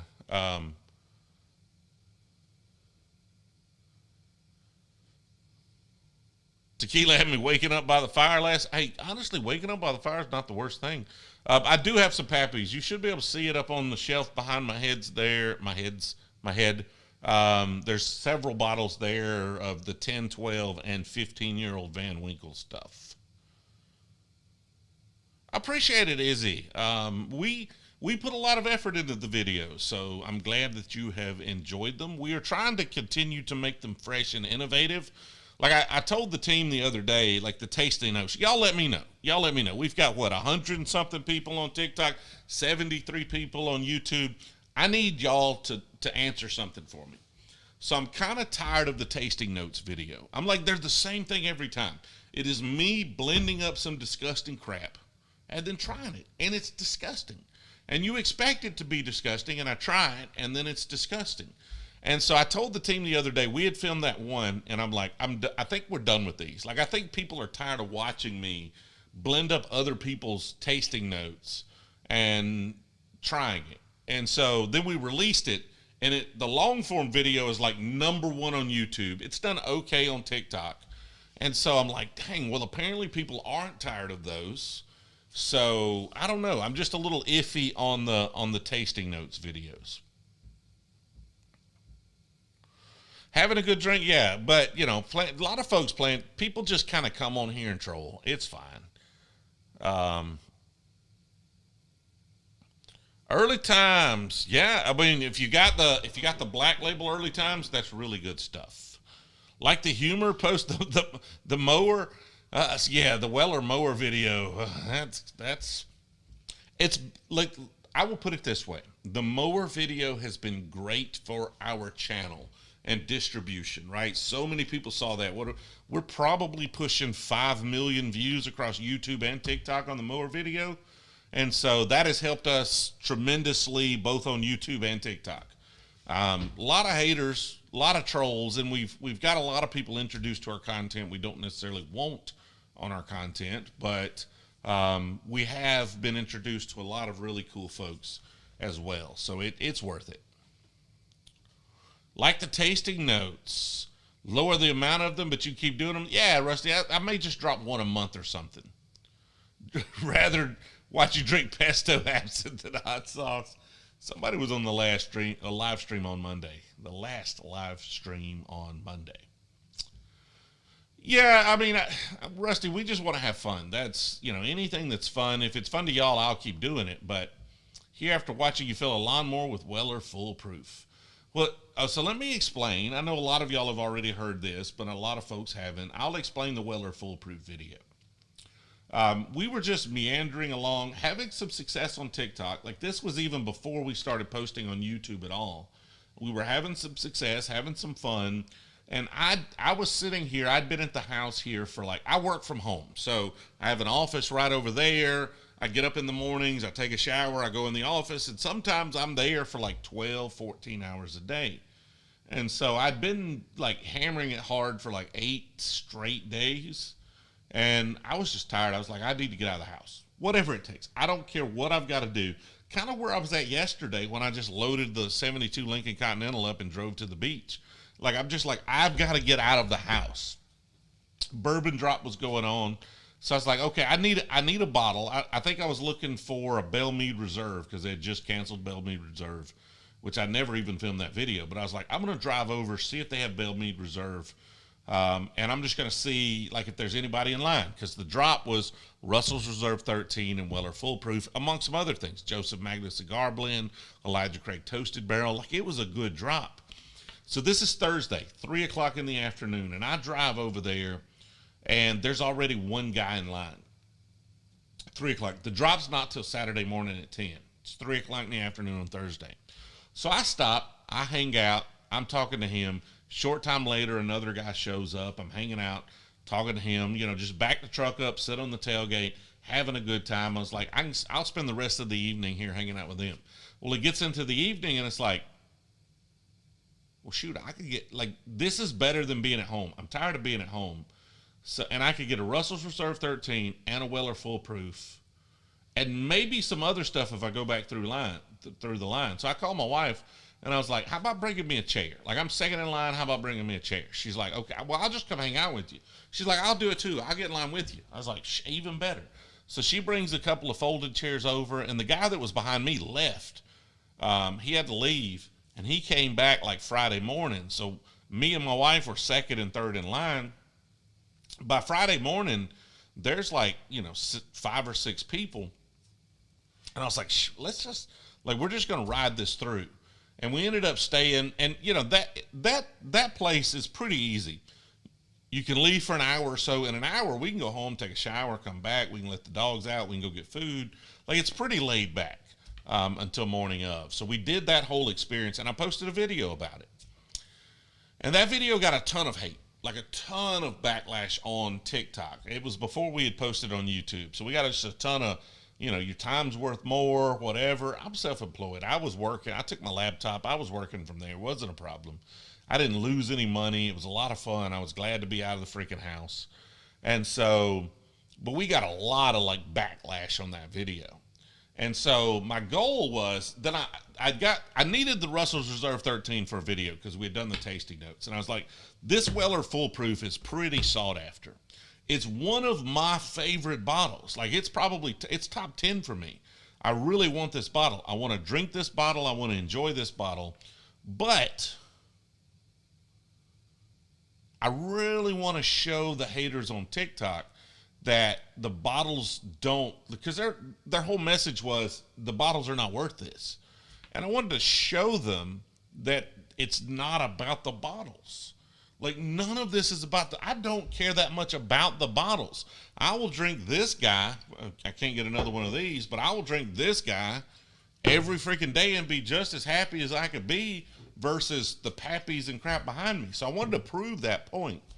So I took a bottle that, you know, it cost me $50 and 2 days of my life, but I wanted to pour that out. I just wanted to drain pour it. Like, the goal was to just drain pour it in the most spectacular way possible to prove a point to the folks that had hated on, you know, to prove that it's not about the videos or about the bottles. So I thought, well, I wonder if this would start a lawnmower. Like, I was like, I don't think, like, it's 114 proof. I don't think it will start a lawnmower. But I think the lawnmower will sputter and try, and like it would be like this spectacular epic flame out. But so I filmed the video just haphazardly, just like, let's pour this out. My wife was mad at me a little bit. She was mad at me a little bit. And so I poured this bottle into the lawnmower, and it would not even, like, we tried for a half a freaking hour. None of it made either of the cuts of the video. We tried for a half an hour to do every single thing we could to get this lawnmower to run on Weller Full Proof, and it wouldn't. So we just left it. We barely even tried. So it was a lot of fun, but that video got like 100 times the views of the video we were trying to make a point about. So everybody on TikTok and YouTube thinks we were trying to start a lawnmower with Weller Full Proof. I didn't think the lawnmower would start. I don't care if the lawnmower started. It wasn't even about the lawnmower. And now I'm the jackass that tried to start a lawnmower with Weller Full Proof, which I'll live with. I'll take it. Roscoe P. Coltrane, Coy Hill will start a lawnmower. I couldn't do it if I had a bottle of Coy Hill. I just couldn't do it. No need to prove a point to the haters. It was fun, dear. We were having a lot of fun with it. We really were. And so for like a long time on YouTube, we were just responding. Even on TikTok, if somebody posts a hate, what I like about YouTube is we respond to almost every comment the first day or two. And for a long time, we'll respond to every comment. I've slowed down on that just because we get so many comments nowadays. But on YouTube, we've got like a group of people that are kind of defend us. So every time somebody posts something like really dumb and hateful, I'll just pin it. Like, that's all I got to do. I just pin it to the first comment. And then the people who watch the videos will just give them hell, which is fun. How dare you clean those glasses? All right. It was an epic drain pour for sure. Absolutely. It was a lot of fun. We had fun with it. I figured we were going to need a higher octane than 114. Like, I really did. I thought the lawnmower would at least try to start. I didn't think it would run enough to mow the grass, but I thought it would try and die. Like, I thought it would sputter and spit and run really terribly. I didn't think it would just do nothing. Absolutely nothing. And then my second mistake, which actually helps me, here's the thing. If y'all are creating content, mistakes help. So anytime we make a mistake, we just leave it. Like, we're not going to hide the mistakes, because like on the lawnmower has two handles. I'm holding one. The other handle's for the self-propelled wheels. We probably got 1,000 comments saying he wasn't even holding the handle. Helps the video. So Darian's new here, trying to be a regular. Make sure you're in the Discord, Darian. Make sure you're in the Discord. And again, it's if you're just joining us on TikTok, over on YouTube, youtube.com/Brewzle. I made this because I thought I was going to just not pay attention to TikTok. But if you do youtube.com/Brewzle, a little higher quality, and folks can post the Discord and stuff. Horses and Bourbon's got my back. Country Boy's got to run. Yeah, I mentioned that I do this to write off my whiskey hobby. That's really kind of tongue-in-cheek, but it's kind of true. My day job is I'm in e-commerce, so we build websites that sell things. Basically, I do the marketing for my agency that does e-commerce. So if anybody happens to run an e-commerce or a business that does e-commerce, that's kind of a thing I do. On Discord, nice. Just trying to learn here about drinking whiskey. Well, HUD, we will try to teach you as much as I can, but you'll surpass my knowledge very quickly. All right. Let's see. Trying to catch up on TikTok here. If I have to be, I will be there, Chris. Is that Cape Fear? I don't know anything about Cape Fear. Rock Hill. If you're talking about, are you talking about Hill Rock or Rock Hill Farms? Like, Rock Hill Farms is one of my favorites. Love it. Absolutely awesome. I don't know anything about Cape Fear Distillery. John Wayne Bourbon. I haven't done John Wayne Bourbon. Should I? Is that a thing I should look up? I mean, I've seen it. The Duke or whatever they call it. It is a much better quality over on YouTube, Austin says, for sure. And I wish if TikTok would give me a stream key, then I could do a really high quality stream over on TikTok. But I've got to agree to stream for like 40 plus hours a month over on TikTok. And I just don't know if I could do that. If I'm in Florida and need fuel from a generator, will well or foolproof work? No, Zach, it will not, okay? So trust me, you got to go maybe Everclear or some homemade moonshine at like, friggin' 180 proof or something, maybe. Let's get that Detling. Let's crack that sucker open. I'm going to try that Detling cask strength right here. Let me see if I can find it. I think I brought it down. It's not in this box over here. I think it's in the bag I've got over here on the bar right there. Look at there. Detling cask strength. I'm going to rinse out a Glencairn right quick. Luckily, we got the old bottle washer over here.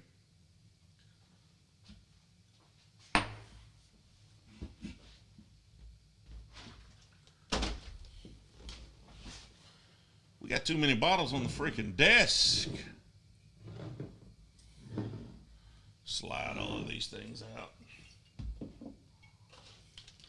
Give me a little water to wash this down.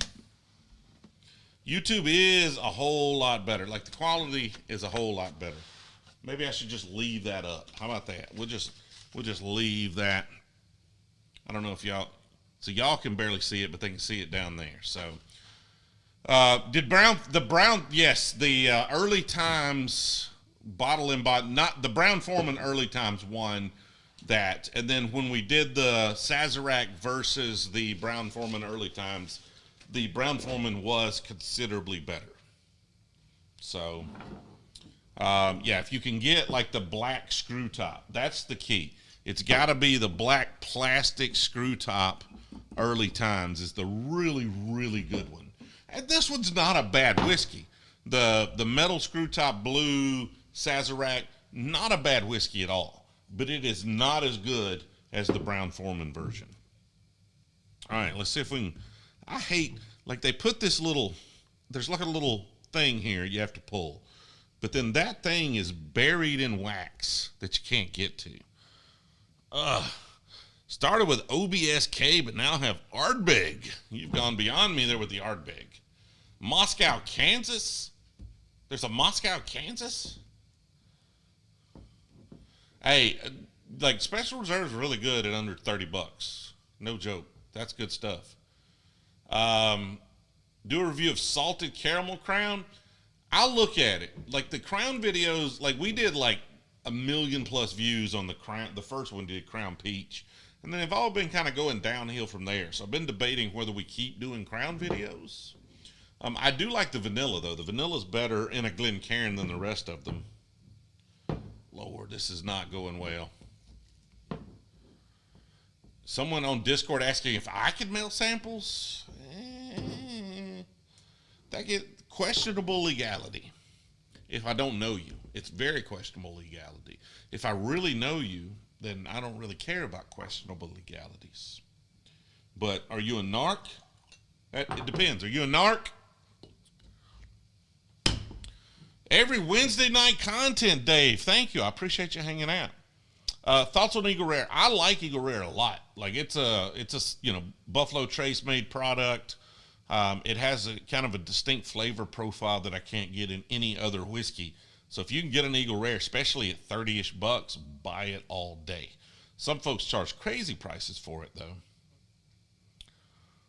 I'll see if I can keep an eye out for the Duke John Wayne bourbon. I'll keep an eye out. I passed on a couple of Noah's Mills today. I've had one. It was fine.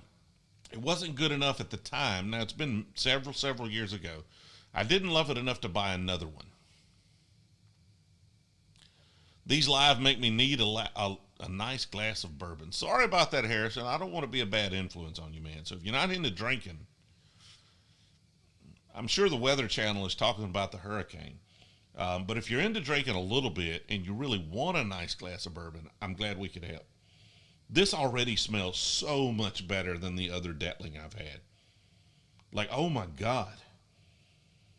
So much better. It's got an interesting sweetness, tobacco flavor to it. Really, really good. 17-year. Mr. Salty with the 17-year Eagle Rare 17 is fantastic. If y'all haven't had it, it's pretty dang good. It's not as good as my William LaRue Weller, but it's pretty freaking good. If you're watching, drop a like, Kenneth says. Come on. Drop a like. Just cracked a bottle of Blue Note Juke Joint. They had a, what was it? It was an Old Soul. So I went to a store today. They had an Old Soul store pick. And it was like, I want to say it was like 80 bucks or so. And I did not buy it. And I didn't buy it because I'd already like picked up 5 bottles from them. I say today. That was actually yesterday. So should I have picked, if y'all had an Old Soul store pick, and should I have picked that bottle up for like 80 bucks? Anthony, I've had some questions about a subscriber meetup. So for those that are here, what do we got? We still got 75 over on YouTube and 92-ish on TikTok. Is a subscriber meetup something that would interest y'all? And I'm wondering, do we like, because some of these other folks, like Cheech is having a thing down in Florida. I think it's the St. Augustine area. I know they're doing a thing up in Nashville sometime next year. And so I'm wondering, do we like get together and just kind of piggyback off of them? Or do we have a thing here in Opelika? Maybe I could get John Emerald to do something. We could do something fun. Like I really want to do the barrel from John Emerald. So my thinking was they're still trying to figure out all the legality of buying a barrel from John Emerald, the local distiller, and doing like a bottle in bond barrel. So where we pick the mash bill, or like he has a mash bill he's working on for his own thing, but we're talking about buying a barrel. And so that barrel would be 4 years before it would be bottled. But I thought about having like a get together where we can taste the distillates. We could taste his white dog that he makes before it goes into the barrel, see it go in the barrel. Maybe we could be there while he distills it. Like, I don't know. Maybe doing something around that. But would a subscriber meetup, is that something that interests y'all? Because what I don't want to do is like say, hey, there's going to be like 200 folks here, and we end up having like 7, right? And I don't want to like, I'm not trying to, if y'all are interested in it, I'll do all sorts of crazy stuff. What I don't want to do is step out there and plan something that y'all are not really interested in doing. So we've had some patrons and some folks ask about like a meetup. And so y'all let me know, like, would you be interested in a meetup, and what are the parameters around I would be interested in that? Because Opelika is a long way for a lot of y'all. I understand that. Middle of nowhere. Cheat says he'd come. Coolio died. Have a fantastic voyage. What if you brought guests on the show? And I'm trying to get my wife to stream with me on Mondays. We'll see if she'll do it. I've had a lot of requests. When she's on, it's a lot funnier. I think I'm a much funnier person with her because I'm a little crazy and over the top, and she's a little more conservative, and that dynamic is just really, really funny. Did y'all say Coolio died? I don't think he died. Did he die? Coolio didn't die, did he? My favorite Jack Daniels? Ooh, that's tough. Probably number 1 is Jack Daniels 10-year, but after that, it's going to be the Triple Mash. DKG's going to be there. That's not a far travel for you. Let's look at TikTok. Cape Fear is a good movie. What mixtures do I prefer? I mean, if I just get one, they're barrel strength rye, but the Michter's toasted barrel is good. Watching from Iowa, Dalton says. Chattanooga. I have had Chattanooga. I had the Founders Edition. That's probably my favorite Chattanooga right there. Glass Face is in Mississippi and will come. AU is in Railroad Avenue. Like, we would have to have it over on Railroad. We would probably do something at John Emerald. Whistle Pig Boss Hog. I haven't had that. It's kind of expensive and not my jam. So, Coolio is dead. Like, is this a thing that just happened and I missed it while I was live streaming? Or has Coolio been dead for a while? Angels Envy Rye. Okay, so I get a lot of flack because I give flack to ryes and finished whiskeys. But I've come to terms with the fact that maybe I just started with bad ryes and finished whiskeys. Because I've had several finished whiskeys that are fantastic, and I've had several ryes that are fantastic. So maybe I just started with the wrong ones. Maybe. But there's a lot of bad ryes and a lot of bad finished whiskeys out there. Pittsburgh will come. If you build it, we will come. It's like Field of Dreams. I'm Kevin Costner. Just passed. Okay. I didn't know that. That sucks. I have Fable and Folly over here on the shelf. I think it's pretty good. Somebody gave me the bottle. It's pretty good stuff. I didn't know Coolio died. That sucks. He didn't know if he would live to be 24. The way things are going, he doesn't know. He did. He did live to be 24. But finished whiskeys are garbage for the most part. I'm going to backtrack on for the most part, but most of the ones I've had are bad. Any Old Forester single barrels? Yes. I have quite a few Old Forester single barrel store picks at barrel strength and 100 proof, and I love them all. Nick would come 3 hours down in Lower Alabama. I need a Willet 8-year wheated. I haven't had that. This has like a cola smell to it. That's hard to explain, but it smells like not Coke, but like an off-brand cola. Like some sweetness and kind of cola.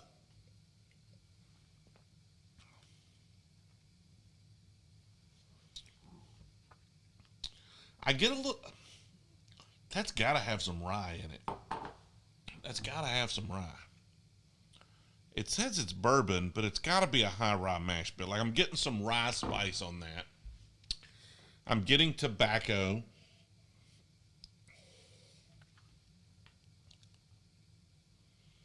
Some oak. Okay, so that is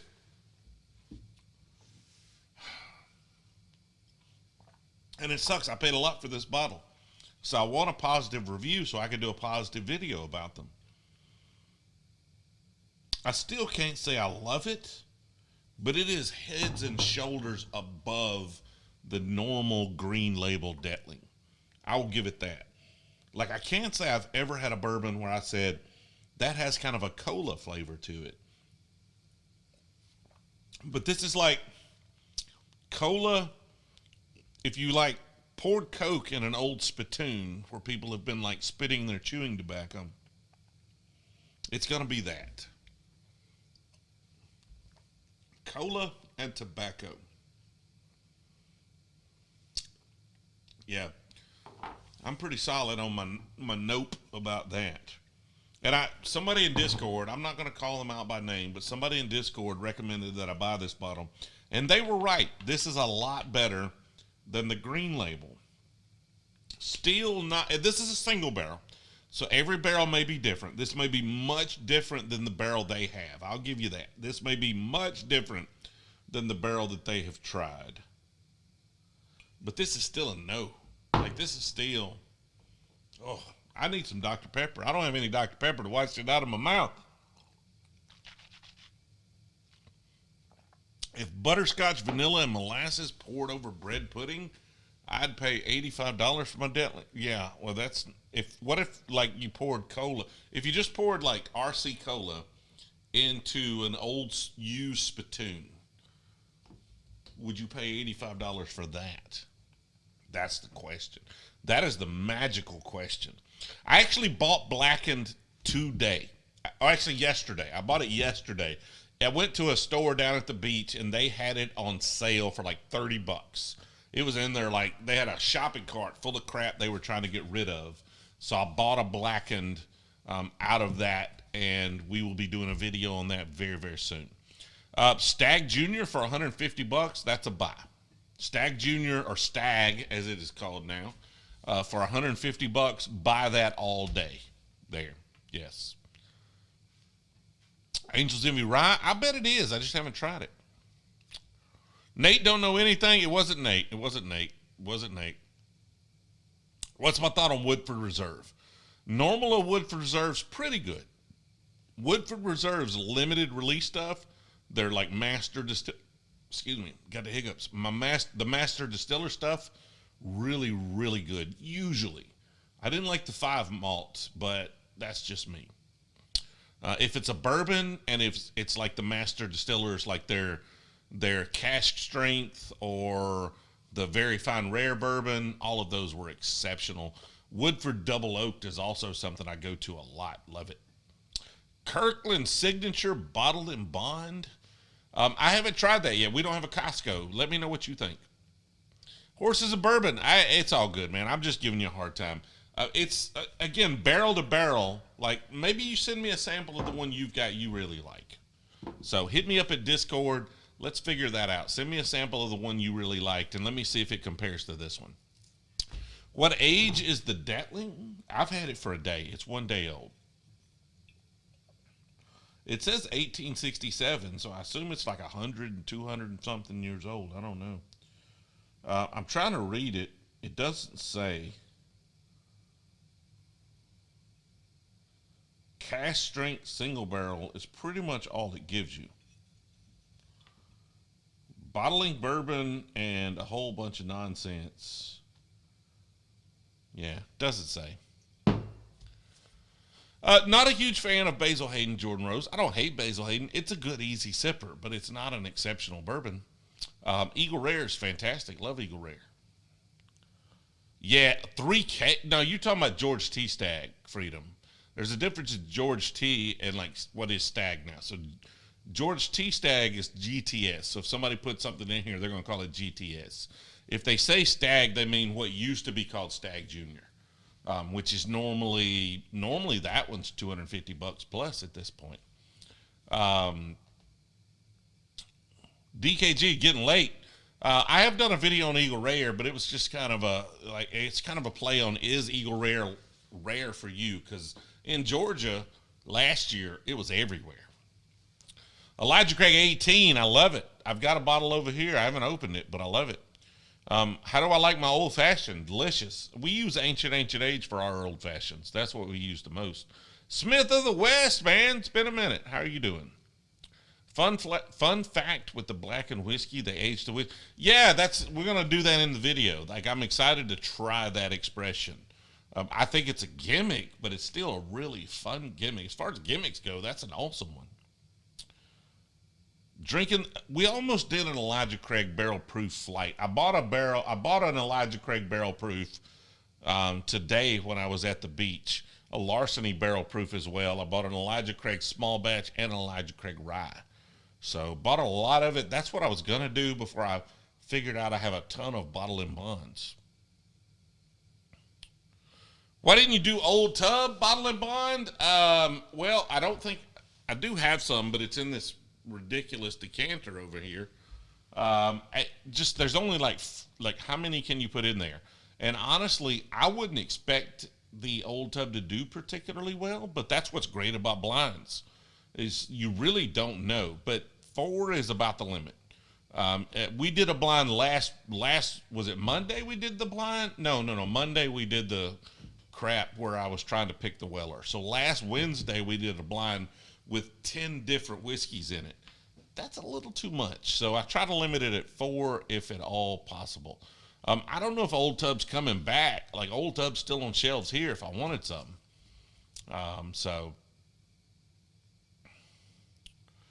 Four Roses. I love Four Roses single barrel strength. I'm a little more high proof guy, like 100 proof plus. So single barrel strength is fantastic if you can find it. But even small batch select is great, or just normal single barrel, pretty good, easy sipper. 6 years, so they're saying the Detling cask strength is about 6 years old. It is full of flavors. They're not good flavors, but it is full of them. That is all I will say. So we won't be like, that's what sucks about creating content. I spent like a nice house payment on bottles yesterday and today to do video reviews of them. And so now I'm trying to not shit on Detling, and I was hoping this would be a redemption story. Like, I was hoping I would say the green label sucks, and I'm sorry for saying it sucks, but this is exceptional. But it's not. Like, it's just not. This is flavorful. Very flavorful, this guy. So do I put out that video? Do I do a video where I say, this has flavors? You're not going to like the flavors, but it has them. So I can't do that. So I just bought this bottle. I don't know. I probably paid a penny for it. It was probably 80, 90 bucks. And now I can't even, I don't even want to do a video on it because my goal is not to cost Detling money, right? Brandon Magnus Cigar Blend is freaking fantastic. If you haven't seen my video on that, check it out on YouTube. Check out the long form. That, like, one of my favorite bottles that I've had this year.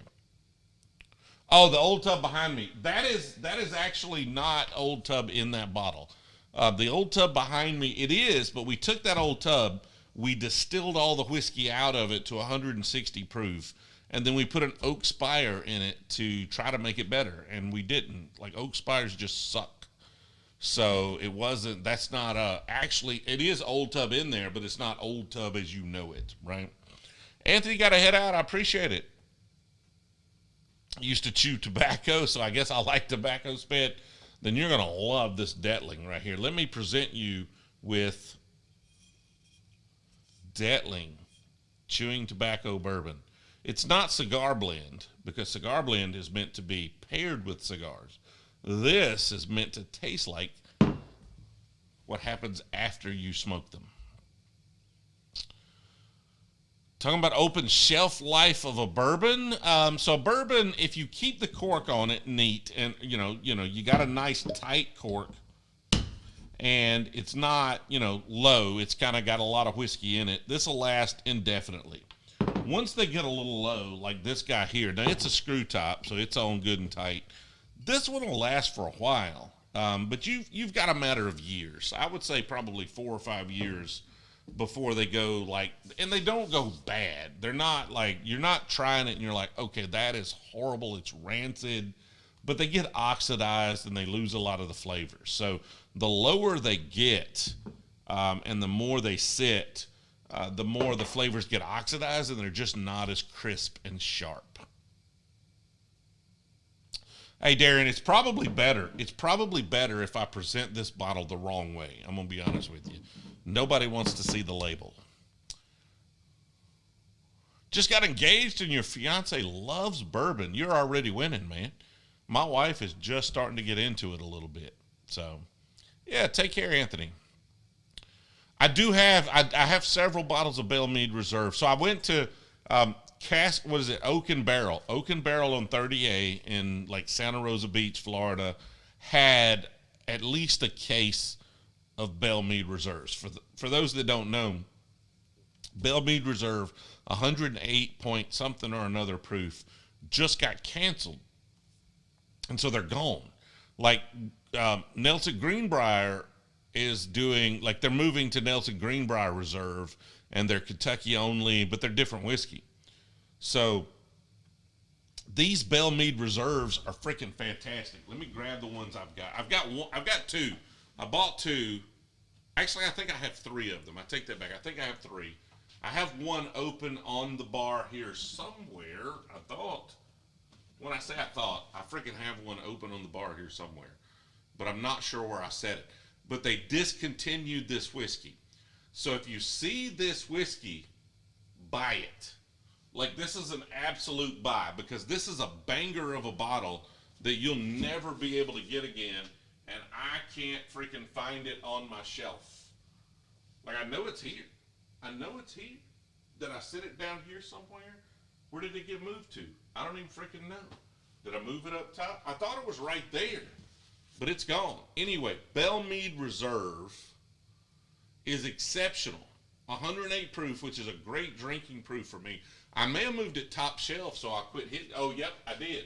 I moved it top shelf, so I quit drinking it. Like, when I move them top shelf, they just kind of get, they're a little more precious. So Belle Meade Reserve right here. This is 108.3 proof, and you cannot get these anymore. So I went into a store today, and this used to be, what was it, a $50-ish bottle, something like that. I went into a store today, and they had a case of them, but they had bumped them up to $100, and they're like, oh, yeah, our distributor raised our prices on these. So I passed on them at $100. I don't know if I'm going to do that. I don't know if I'm going to go that far. But at like 50-ish bucks, this guy was fantastic. This was a value. And I didn't really even know about them. I didn't discover them until they canceled them. When I heard they canceled, I went looking for them, and I picked one up because I'd heard they were good. And so I just hate that I don't have a case of these sitting back somewhere at $50. I just hate that I don't have a case of them. So if you haven't tried that Belle Meade Reserve, if you walk into a store and that thing is 50, 60 bucks, buy it. I promise you it's a good time. I do like Woodford Reserve. Well, you're just asking about Belle Meade. There we go. That's the Belle Meade you need to buy. Belle Meade stuff's canceled. Like, it's gone. So it's all going to be Nelson Greenbrier. $67, Rusty. Buy it.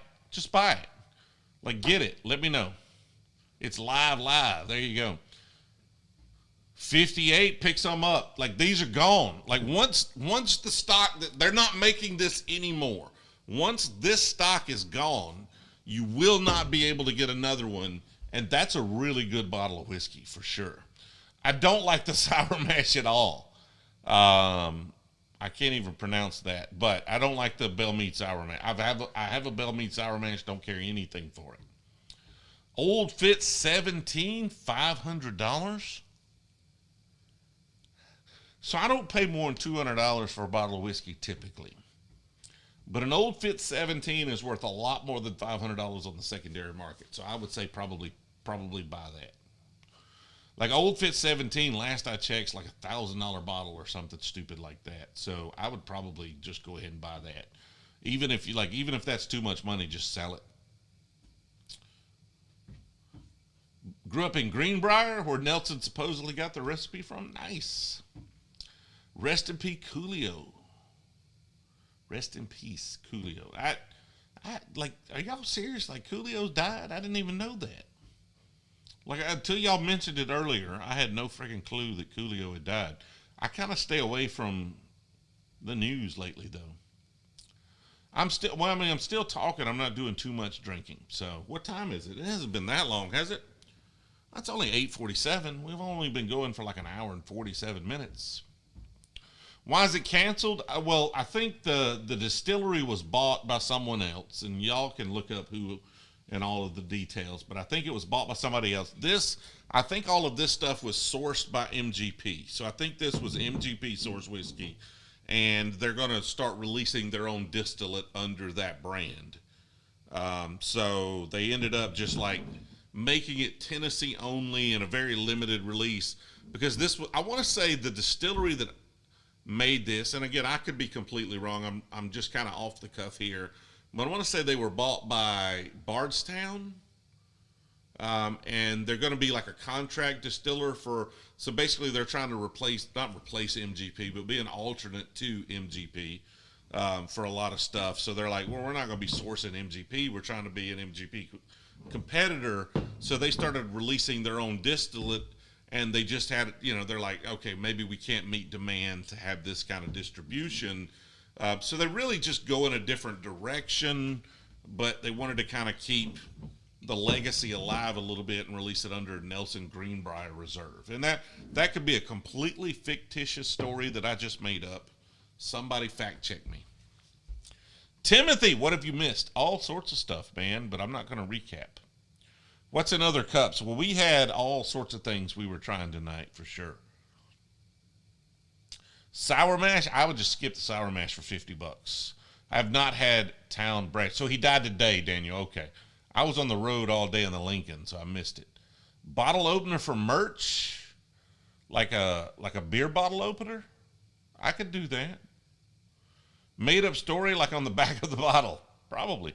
Wildest tequila story, we're gonna keep that one to ourselves. I did the one story earlier, so we'll that's enough for one night. That is enough. I can't tell all my deepest, darkest secrets. Member of a cigar and bourbon club pulled out a bottle of Old Elk blended, and the bottle was gone. Well, that's what happens sometimes when you have friends. Hopefully they're bringing good bottles as well. Bullet rye, I haven't had a bullet rye. A good rye for that is $25 or less. So I bought an Elijah Craig rye today, which I really like. I think I paid more. I'm pretty sure I paid more than $25 for that one. What's the Wild Turkey 101 rye? Fantastic. Probably should be $25 or so. Yeah, if you're talking about the Belle Meade Reserve for $60, I'm telling you, just buy it at $60. Just get one. Died at 59 years old. I'm old. If Coolio's 59, Lord have mercy. Is he that old? Jesus Christ. I don't drink a lot of scotch there, Mallet. Are you settling in? Well, I mean, I stream on Wednesday. We've been pretty consistent on Wednesdays. I'm trying to get Jill, my wife. I'm a lot funnier with her around. I think the dynamic of me being a little unhinged and her being pretty conservative is a little more entertaining and funny. So I'm trying to get her to stream with me on Mondays. We'll see if she does it, but I'm pretty set on Wednesdays, and I'm trying to stream as many Mondays as possible. So expect me every Wednesday I can. Like, I literally wanted to stay down at the beach. I was down at the beach. I took the Lincoln down yesterday, and Jill's like, you should just stream from here. But I would have had to have done it from mediocre Wi-Fi on my laptop. And I'm like, I'm not doing that. I'm going to drive back home. I'm going to stream tonight in my better setup, because I wanted to try this TikTok and YouTube at the same time kind of stream. And so it seems like, has it been a problem for y'all? Are y'all enjoying this? Has it been distractive? Like, if you're on YouTube, has the fact that I've been reading some of the TikTok chat, is that better? Is that worse? Or you don't care? And if you're on TikTok, does the fact that I'm addressing the YouTube chat, does that even freaking matter to you? Let me know. But I wanted to come stream. We're trying to be really solid on the Wednesday stream. and then I'm going to try to stream on YouTube. And honestly, if this TikTok thing works, we may stream TikTok and YouTube on Mondays as well. I am a Rare Breed fan. It's Old Forester Rye. That's a good one. Old Forester Rye in that price range is actually great. A citrus peeler. We probably should do that. If you haven't checked out Brewzle.com, we have some awesome t-shirts. But I want to start doing some Brewzle branded stuff, maybe some Glencairns and different things. So we're going to work that out. She brings the pesto. Wild Turkey is the best. I don't care about any other bourbon. There you go. Nothing wrong with that. Coolio's now knocking on heaven's door. $38 for a 2 ounce of Weller 12? That was such a ripoff. Yes. I don't know if I wouldn't pay twice that for a bottle of Weller 12. It's all good, so it hasn't bothered anybody. What's going on, Jacob? 4-to-1 blend of Old Overholt and Four Roses. How was it?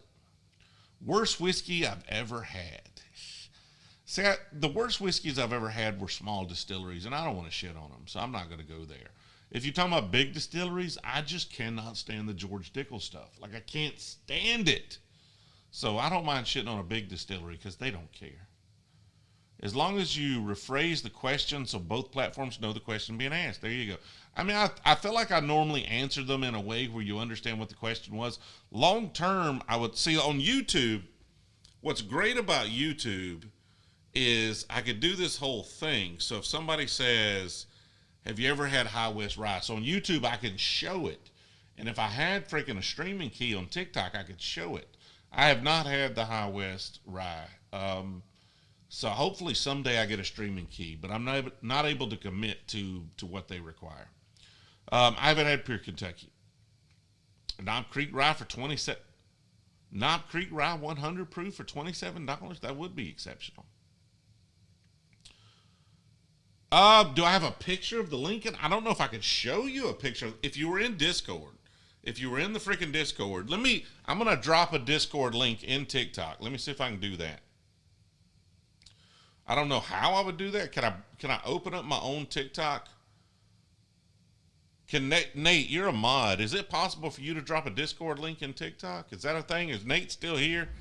Nate, he looks like he was here over on YouTube, so he's messaging me. He messaged me in the middle of the stream, so he said he did not have what I need. I don't remember what I needed, Nate, but it's all good. But jump on Discord. It's easier for us to communicate about things like that on Discord. On Discord, we have a whole freaking chat dedicated to buying and fixing up the Lincoln. Like, we're looking at parts Lincolns and all sorts of dumb things like that. So I'm going to click invite people. I'm going to copy that link. Let me see. I don't know if I could join my own live stream on TikTok. That might be a little weird. It might be a little weird. Let's see. Can we join our own live stream? I'm going to view my profile. It doesn't show the live stream. I'm going to go live. It doesn't show my live stream. I don't even know how to join my live stream on TikTok. I don't even know if this is, oh, look, it shows my live stream right there. So I'm going to click to my live stream. I'm on my own live stream. I'm going to chat. Can I now paste a Discord link? Did my Discord link show up to anybody on desktop? Probably not. I'm not seeing it in the chat. I can't see my own Discord link. So if you were on YouTube, it would be a lot easier. You can see my thing's falling down, but anyway, we'll move on. Ryan G, what's going on? Going out hunting in the morning for the first time this year. A good luck pour 107. Let's do it. Everybody who has Weller Antique 107, let's pour a good luck pour right here. So I bought a tag for the Lincoln. Now, my Lincoln is a 1972 Lincoln Continental. It's a beautiful, beautiful car. It's white, 4-door, with a blue vinyl top and blue interior. I'm loving the car. I just bought it like 10 days ago. So I went yesterday to buy a tag. We had a suggestion on Monday's live stream that we should get a tag that says ANTQ 107. So Antique 107. Really good suggestion. Like, I love the suggestion, but I just couldn't pass up the fact that the tag Brewzle was available. So I ended up going with Brewzle on the license plate. But we're going to do a Lucky Antique 107 pour right here. A commitment level. You're here on YouTube. Nate's on YouTube. He can't, like, it's hard for him to jump back and forth. So, sorry. I posted the link. I don't think y'all can even see it, though. So, put it in the profile. Is it in my profile? I'll have Will do that in the morning, but let's view profile. Link tree. There, it should be in the profile. Let's see if I don't know if it works, but in my profile should be the Discord server. So it should be in my profile. There you go. In the friggin' profile. What's my favorite way to drink whiskey? Right here, my friend. Neat in a Glencairn. Like, that is the only way for me. I don't like it over ice. I mean, a Jack and Coke's a good time, but I'm not usually mixing most of these whiskeys. So this is how I drink 99.9% of my whiskey. What's this TikTok thing you're talking about? Why do you keep talking about this weird TikTok things? I do have a YouTube, right? Yes, youtube.com/Brewzle right there. Eric's at the Mets game right now, and this is more important than the Mets game. Is that how bad the Mets suck? I don't know. I'm not a baseball guy. Do the Mets suck so bad, you paid for tickets, you went to a Mets game, and you're like, I'm going to watch this guy drink on TikTok instead. I haven't done like Kyle, I haven't done much of a, so we call in my daughter named the Lincoln Magnolia. She wanted to call it Magnolia. So it's white like a magnolia flower. So we call her Maggie. So Maggie is the Lincoln. So when I talk about Maggie, I'm talking about my old Lincoln. They've already done a tune-up. I drove her 300 and something miles here. I hopped in her yesterday, and I drove her 200 and something miles to the beach, and then 200 something miles back. There are a lot of little problems. We bought some weather stripping. Some of the windows don't want to roll up and down sometimes with different switches. Like, we can work it out and get them all up and down. The trunk randomly opens from time to time. That's a weird thing I just found out today. So I've got some little issues we're working out. The front springs are a little tired, so they're sagging. It's an old car, right? It's not perfect, but we are going to work all of those issues out. And so this first, like, barrel pick, we're talking about doing the barrel pick with barrel bourbon. If we sold all the bottles of that, that would give me the budget to do every single thing to fix the Lincoln that I want. So we may do like a Lincoln batch there on that one. And then the next whiskey, we may just age in the trunk of the Lincoln. That would be fun. Darius 3 Jack and Cokes deep. What's going on, Jordan Rose?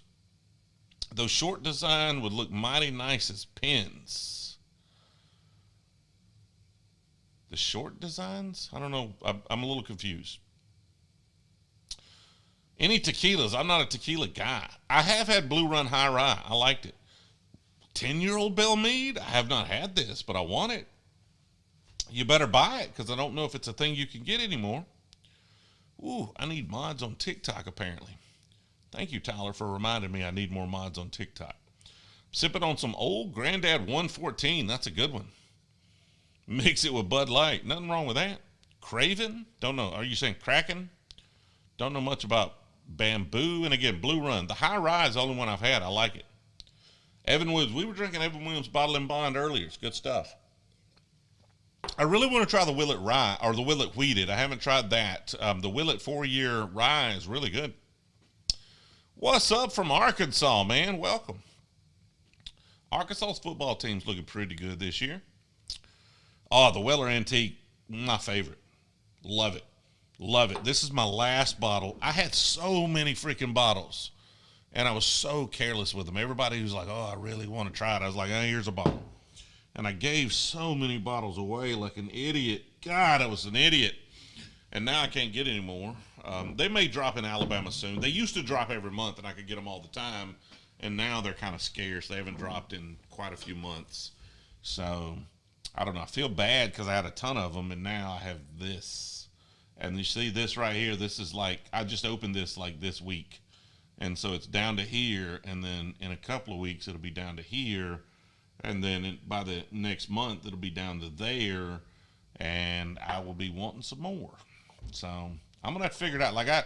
This is one of the few bottles I'll just pay secondary for if that's what it takes. Woodford Reserve. Woodford Reserve is, I like just normal Woodford, fine. Woodford Double Oak, really good. Woodford Batch Proof, like the Master Distiller stuff, freaking exceptional. Very fine, rare bourbon, one of my favorite things from Woodford. So normal Woodford's just fine, but any of their limited stuff is usually pretty good. Bamboo and 43 50-50 mix in a double shot glass. I don't know anything. Bumbu. What is Bumbu? Traveling. Let me know. Henry McKenna 10's a good one.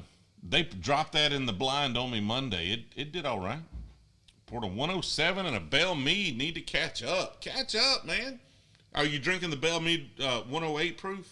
The Belle Meade Reserve? Ohio is gold. Well, I just got to go to Ohio and go hunting. What's up, Oklahoma? Getting E.H. Taylor Blanton's and Eagle Rare Saturday. Nice, man. That's going to be great. Have you had either of those bottles? Is that Old Carter any good? Yes. I would probably trade an Old Fitz 9. I have an Old Fitz 9 and that Old Carter. And I think that Old Carter, I haven't opened the Old Fitz 9, but I do have an 8. I take that back. Hold on. The 9 is what's open. The 9 is what's open.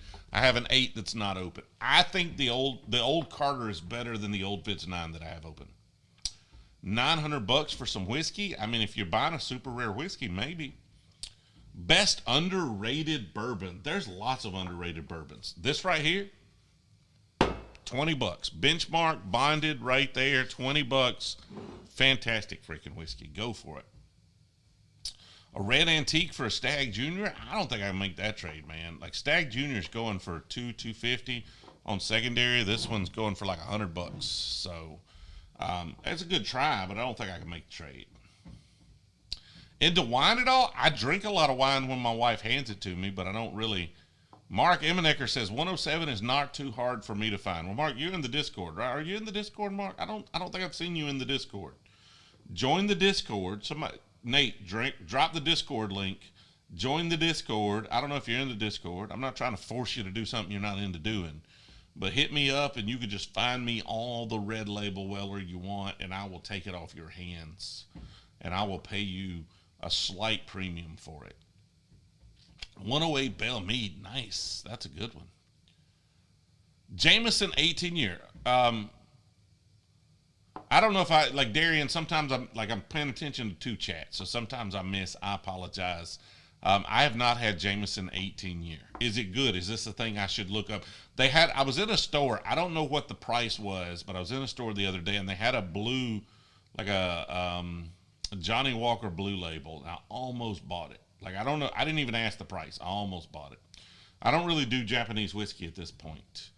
Evan Williams, good stuff. Old Tub is okay. And Wild Turkey 101 is fantastic. The Benchmark Full Proof's good. I like this bonded better, though. But good stuff. Mash and Journey Peerless Rye Pig. Sounds interesting. You can be my Weller dealer. Well, make sure you're in the Discord. Hit me up. Find some 107 soon. I'll certainly, hey, Ryan, do that. If you find it, let me know, man. I appreciate it. Woodford Double Oaks, good stuff. Have all three of these. How do you organize your bourbon? I don't. So Top Shelf for me is just out of my wife's reach. So it's just like she can't grab those bottles without a stool. So she knows she shouldn't be drinking those bottles. So that's first. Top Shelf means this is not to be casually drank with your friends if I'm not around. If we're not telling a story, if somebody's not super into bourbon, we're not cracking into those. Now, none of those are special in that we're not going to drink them. If somebody comes over and they know what they are, if they're like, oh my God, I've never had that and I really wanted that, we'll pop any of those bottles open. But if somebody just comes over and says, I'm really into bourbon, I drink a lot of Evan Williams, we're not going to the Top Shelf. We're going to start on the bottom or the middle. We're going to show you, we're going to drink a whole lot of stuff like this right here, right? We're going to show you a good time that way. So that's first and foremost. Outside of that, It's a little random. It really is. Because I end up destroying this bar almost every live stream. Like right now, there's what, 1, 2, 3, 4, 5, 6, 7, 8 bottles on the bar. And this is light for a live stream. Normally, there ends up being like 20 bottles. People ask about 20 bottles, and I just put them all on the bar, and sometimes they end up back randomly. I try to put the same brands together because I'm running out of space. So, like these guys, I'll have 3 or 4 benchmarks. I could stack them 2 deep and put them all right together. Other than that, it doesn't matter as long as you know where they're at. Cooper Hawk's wine, I haven't had that. My wife loves a good Moscato, so I guess I drink a lot of that. 53 for an antique, 65 for a Blanton's. Dude, you got it made. Make my own. I really want to make my own bourbon. I'm working on that. It's going to be a while, but Brandon says I'm the man. I would agree. I don't know if I'm the man, but I'm definitely a man. A pretty good one.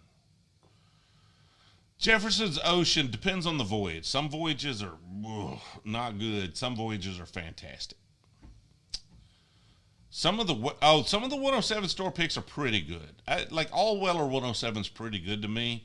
Some of the store picks are also pretty good, but I would probably take the Belle Meade Reserve over a Henry McKenna bottle in bond, the ones that I've had. I like the bottle in bond, but that's 100 proof. That Belle Meade's 108, and like the one, I'm basing most of mine on one other bottle that I've tried, and this guy right here, and it is freaking delicious.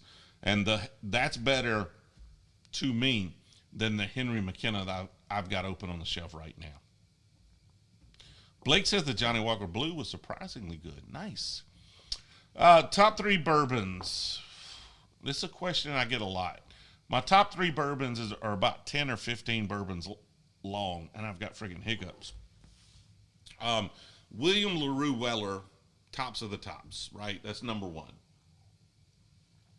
Outside of that, the Pappy 15 is pretty good. I obviously like the Buffalo Trace Weeders, but I'll discount any other Buffalo Trace Weeders. Like once I've got William LaRue, let's cut out any other Buffalo Trace Weeders, right? So that's Pappy's, any of the other Weller stuff. An Old Fitz 13 was one of the better things I'd had in a long time. I don't have a bottle of that, but I absolutely love it. I need a bottle of that. That one was pretty high as well. And then, I mean, even an Eagle Rare 17, really, really good. So if you start kicking out any Buffalo Trace stuff, though, it's all either Wheaters or Buffalo Trace. I love an Elijah Craig small batch. Like I'm a huge fan of that. That Old Carter up there is one of the better whiskeys I've had. I don't know. They all start to blur together after a while. Like I've had so many delicious ones. It's hard to just like pick out because you're splitting hairs, and depending on the day, one may be better than the other. I do need to come to Ohio there, Navy. Tullamore Dew or Tulladumore, as you call it. I think isn't it Tullamore Dew, or is it Tulladumore? I don't know. Either you or I are completely backwards. But I haven't had it. I've had some Whistle Pig, pretty good. Wasn't my thing. Like it was, Whistle Pigs Rise, and they were fine, but not great.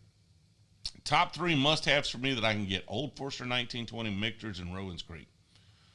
That's an interesting top 3. I probably wouldn't put Rowan's Creek in a list like that, but it wasn't. Like I don't remember it being bad. It's just been a while. I get so many questions about Noah's Mill. I probably need to buy another Noah's Mill in Rowan's Creek for sure. Does the Benchmark Bonded stand up against Buffalo Trace? It's a completely different experience. Like the Benchmark Bonded is a good bit different than the Buffalo Trace. I would say it stands up against it, yes. But I do like that kind of just sweet, like just middle of the road, solid bourbon that Buffalo Trace gives you. Whereas this is kind of a different experience. This has kind of vanilla creme brulee notes, a little higher proof at 100 proof. So it's a little different expression than Buffalo Trace, but it stands up against it. It's just not the same thing.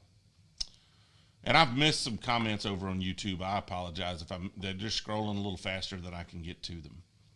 Heaven Hill 7-year. I have a Heaven Hill 6-year. I think I have the bottle in bond. Is that a 7-year? I think I have the bottle in mind. It's pretty good. It's won a lot of freaking awards. I don't know if my bottle's probably not one of those years that won a bunch of awards. Do Backbone? Haven't had it. Favorite weeder? Weller. Just Weller stuff. Weller Antique 107 right here on the regular. You can find it. If you're talking about like hard to find, William LaRue. Nothing wrong with Makers 46, man. French oak finished Makers. That is a Pappy's above behind. Yes, there's three like Van Winkle stuff there. Old Forester Birthday Road Glide. That's a really good one. Depends on the year. The one I have up in the corner over there is the 2020 release, and it's really, really good. So I ran into a Kentucky Owl today, and it was batch 10, I think. It was batch 10. So Rob, yesterday I went to a store. They had Kentucky Owl batch 10. It was $360 for the bottle. And that's beyond my just buy it if I want it kind of budget, especially with, I would have had to have not bought most of the whiskey I bought if I would have bought that one. So is Kentucky Owl 10-year worth $360? Noah's Mill keyword, no.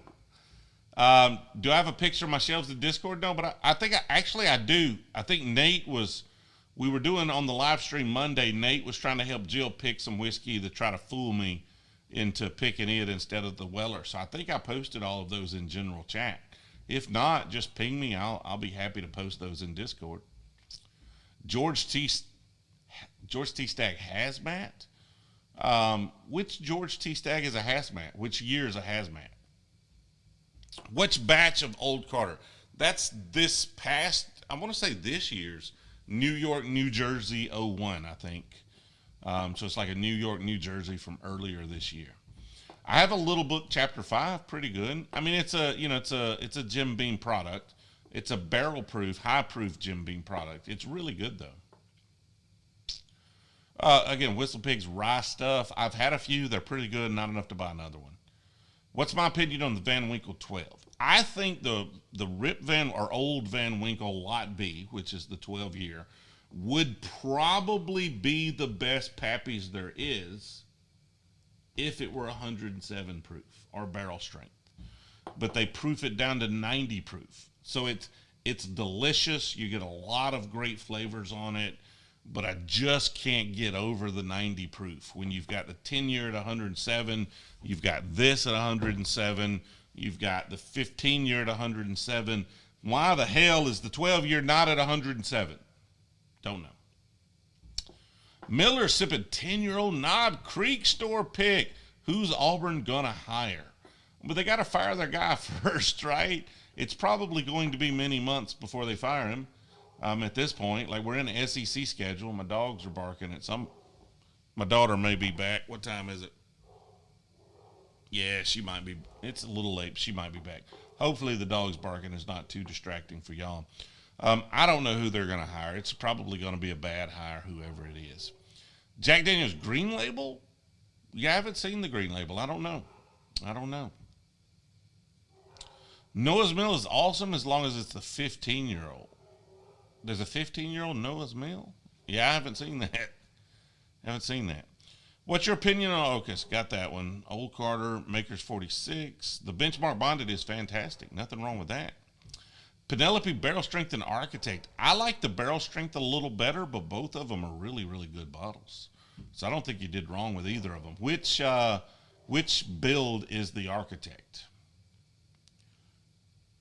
So a wimp that loves an old fashioned. So if you like an old fashioned, this is what we use in our old fashions.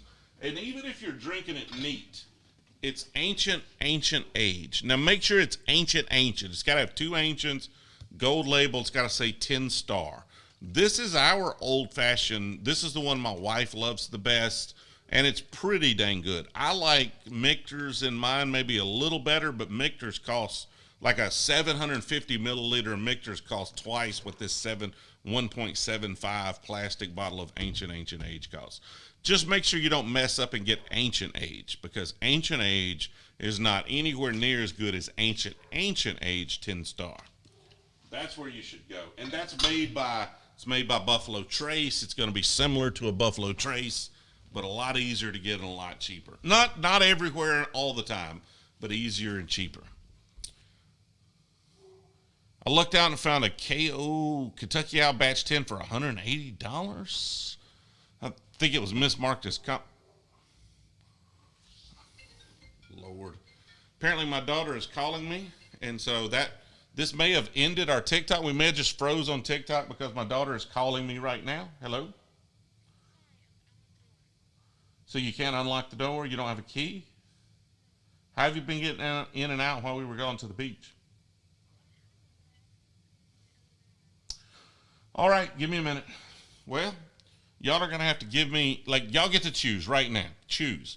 Either I go let her in, you give me like 2-3 minutes to run and let her in, or we end the stream. Which one? Let me know. Y'all are going to pick for me to hang out for a little while longer, right? So I'm going to go let my daughter in just a second. I will be right back. Give me just like a couple of minutes. I got to walk by the cameras, though. Y'all get to see a close-up. Close-up.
I'm back. Hopefully we didn't run everybody off, but I did use that opportunity to go ahead and take a little restroom break, which was helpful and useful and awesome. Thank you. 125 folks still on TikTok there, and then how we doing on YouTube? We still all right over on YouTube? Let me see. Check it out. Still 72 people. Almost nobody left. Only the buttholes left. That was good. We got rid of the trolls. So that was good. So what's everybody pouring right now? Went to look for the hurricane. Oh, take it easy, Darren. I appreciate it. Got to be up at 3 a.m. Ooh, that's early. Florida is getting hammered. Hopefully, if any of y'all are in Florida, you're taking precautions. And, you know, if you need anything, let me know. Pump that like button. If y'all aren't liking these, man, it really helps us out. I appreciate it. Jack Daniel's Gold, probably I'm going to go with the Sinatra. It's been a while since I've had the Gold, but I like the Sinatra a lot. Yellowstone Store Pick 3-bottle selection for 102, 109, and 115 proof. Yeah, probably that 115 proof is going to hit good.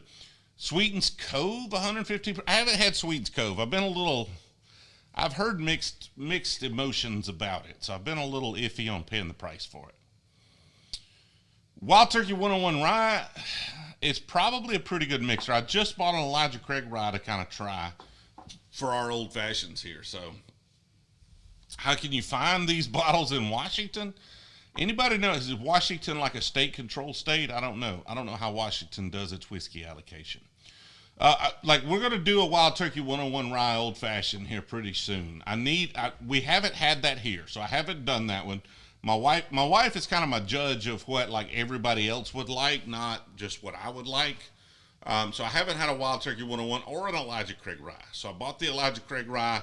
I'm going to go pick up the Wild Turkey 101 rye. They used to be around here. I've seen them a couple of times, but I didn't buy them. So I need to go check and see if they still have the Wild Turkey 101 rye. They were in every liquor store everywhere like 2 months ago, but I haven't checked them. So I think that could, like, I think that Wild Turkey 101 rye could be the go-to, though, honestly. Wild Turkey 101 double. Man, Jordan's doing it right. Pouring some Jim Beam, Linda says. Penelope Barrel Strength versus Architect. Didn't I just hit that one up there just a second ago?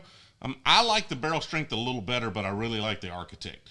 So, haven't had a Redbreast 12, but that's awesome. Michter's rye is really good. The Barrel Strength rye is freaking fantastic. But Michter's rye is very, like, not super rye, right? Like, it's very caramel forward, almost like a bourbon. So, that's why I would like it. It's delicious, but it's not, like, super rye forward. On the Triple Mash Jack Daniels, if y'all hadn't had the Triple Mash Jack Daniels, I don't know what you're doing. They was all over the beach down there. Every store I went to had Triple Mash Jack Daniels. It's hard to find around here, but it was everywhere at the beach. Kentucky liquor stores don't know what MSRP might be. I understand that. Washington State is the most expensive alcohol tax in the country. Alabama's pretty crazy. Like you're either like super liberal and you're like, hey, we're going to decriminalize everything, but we're going to tax the hell out of you for it. Or you're like Alabama and you're like, hey, you shouldn't be doing this crap because Jesus doesn't want you to, and we're going to tax the crap out of you. That's pretty much the two philosophies. Both of them end up with high alcohol taxes. Trying the E.H. Taylor small batch for the first time. Let me know. I haven't had the Basil Hayden toast. I like the subtle smoke. I'm not a Basil Hayden guy, but I did like the subtle smoke. It's not state run. It's all independent. So if you want to find good bottles in a place that's independent, what you're going to want to do is you're going to want to build relationships with store owners.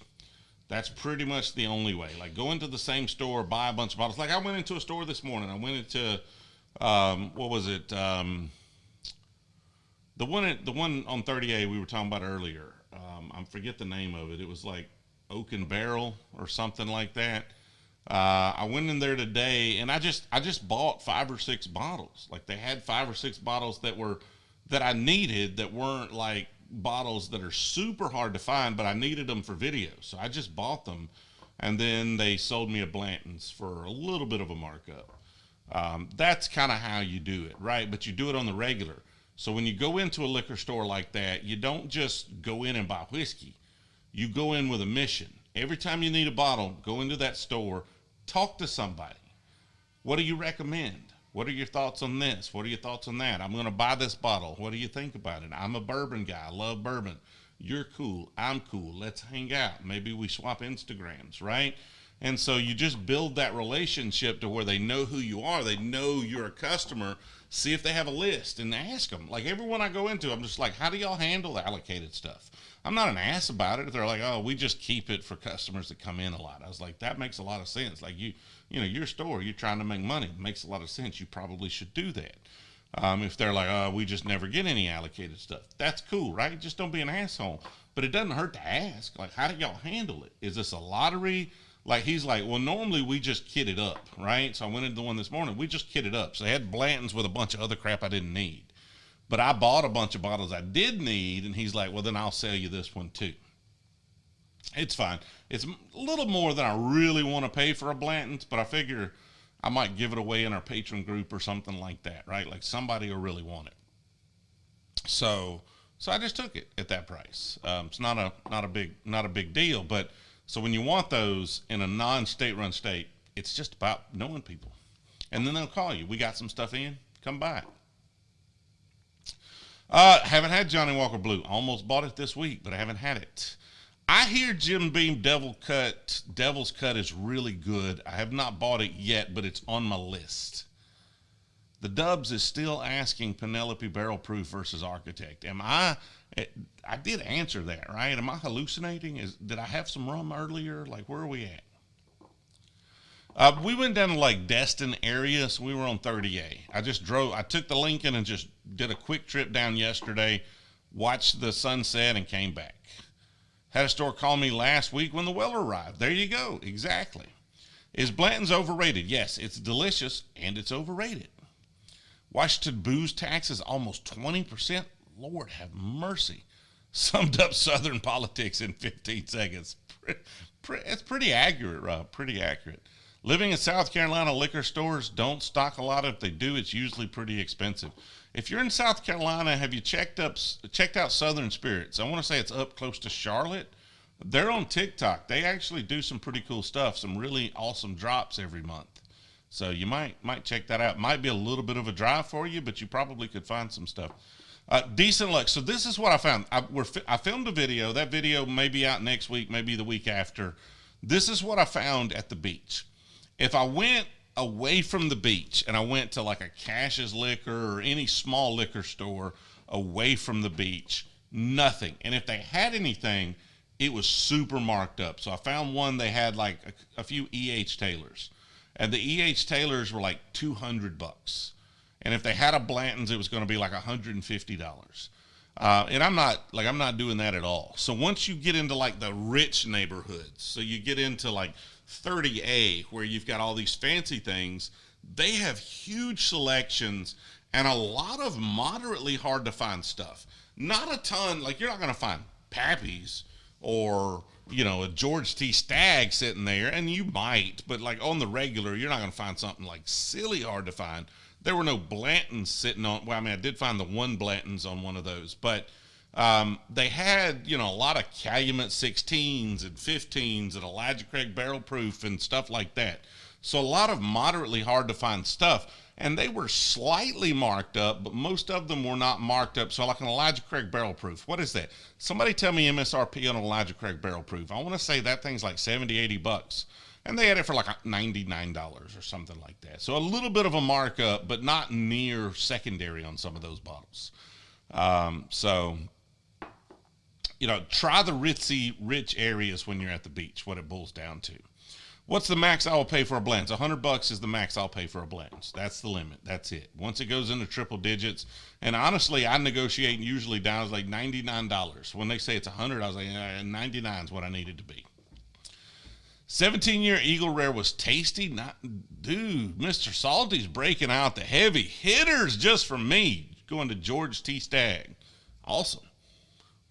Bourbon Guy is live, and he has no watermarks on his shirt. Okay. I don't know what you're saying, but cool. Should I have watermarks on my shirt? I've tried a ton of Woodford Reserve. Pretty good stuff. I like the double oaked and the limited release stuff. E.H. Taylor small batch, 77 to 89. Yeah, here it's like it's $50 when I can get it in Alabama, but it's rarely ever that, right? It's in a drop or something. So $65 or so, 70, 75. I think here in Alabama, even when I get it, it's like 80, but I may be getting it from a secondary store. Ever go to Old Florida Fish House in Santa Rosa? I have not, but apparently I need to. So $70 is MSRP. What's your opinion on the Larceny B522 and C922? I don't think I had those. I did buy a Larceny. Let me see. I want to say it may have been the A batch I bought today. Let me see what I've got here. So, where is that Larceny? I think it may be over here in the bag. It may have been one I bought. No, it was today. It was today. It's got to be in this box. So, Elijah Craig, Larceny. What did I buy today? This morning I bought, Lord, I can't even read the letter on it.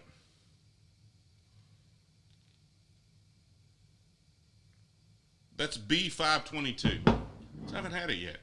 I literally just got it today. What should I think about it? Is that a good whiskey? Is this a good one? But that was in the store I went to, like, was it Cork and Barrel? I think that's the name of it, Cork and Barrel, that I went to off 30A. They had this guy. Now, he didn't even have it out. I was just buying a bunch of barrel-proof stuff, and he's like, I got Larceny barrel-proof. I was like, yes, please, because I said I would buy some because I like the one I've got's like from several years ago, and it's pretty good. So I decided to buy that. The only place I've been able to find blends in Washington State is, weirdly enough, a grocery store and an MSRP. Nice. What is my next drink? What is my next drink? What should we drink next? Is there anything y'all are curious about that I should pop open? All right, he wants me to pop that Larceny. Maker's Mark cash strength to 1 part Larceny. Interesting. Jill, get my glasses. That's pretty close. What would you suggest as a cheap bourbon for a college kid? So try an Elijah Craig small batch. Try an Evan Williams bottle and bond. Get a Four Roses single barrel. Try to find yourself a Buffalo Trace and an Eagle Rare. Try a bunch of different cheap whiskeys. See what you like. Rittenhouse Rye. Hear good things about it. Haven't bought it yet. Getting Blanton's here in Vermont for $66. Hey, for $66, buy all you can. I have not had the Angel's Envy Rye, and I don't drink tequila. Larceny, yes, Larceny. Pappy's up there on the shelf. I got some Pappy's. You think that should be the next pour? Did you try the new Angel's Envy store picks that are at 100 proof? No, but honestly, if I saw an Angel's Envy store pick at 100 proof, I would buy it. I'm in basically Auburn, Opelika. I live in Opelika. EH barrel proof. I don't even have an EH Taylor barrel proof. I can't even do that, Ryan, if I wanted to. B522 is really good. Nice. Larceny barrel proof went crazy. Did you like, oh, I love Benchmark, especially this. This is probably my favorite that I've been enjoying the most right here is the Bonded for sure. Jack Daniel's single barrel proof is a great whiskey. I wished I had one. I had some. We drank it all. Try the Pappy 10-year. He is my great uncle. Y'all think we should be drinking Pappies? After we've had this much to drink, you think we should be trying Pappies? Y'all let me know. If y'all think we should, we might give it a try.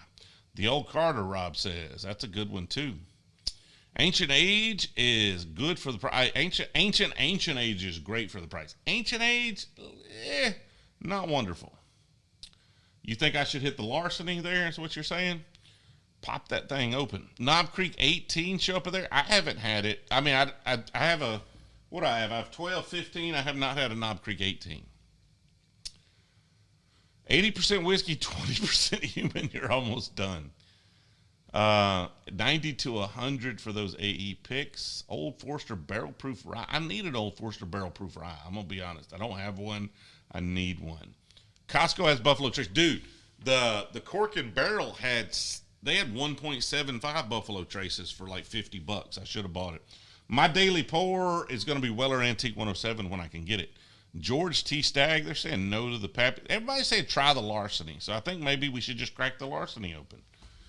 The Chicken Cock's okay. It's not particularly special, the one I have. The B522 has a maple note. Interesting. Let's see if we have 0 clean glasses. So y'all going to have to bear with me. If we're going to pop open a fresh bottle, I feel like I need to clean a glass here, right?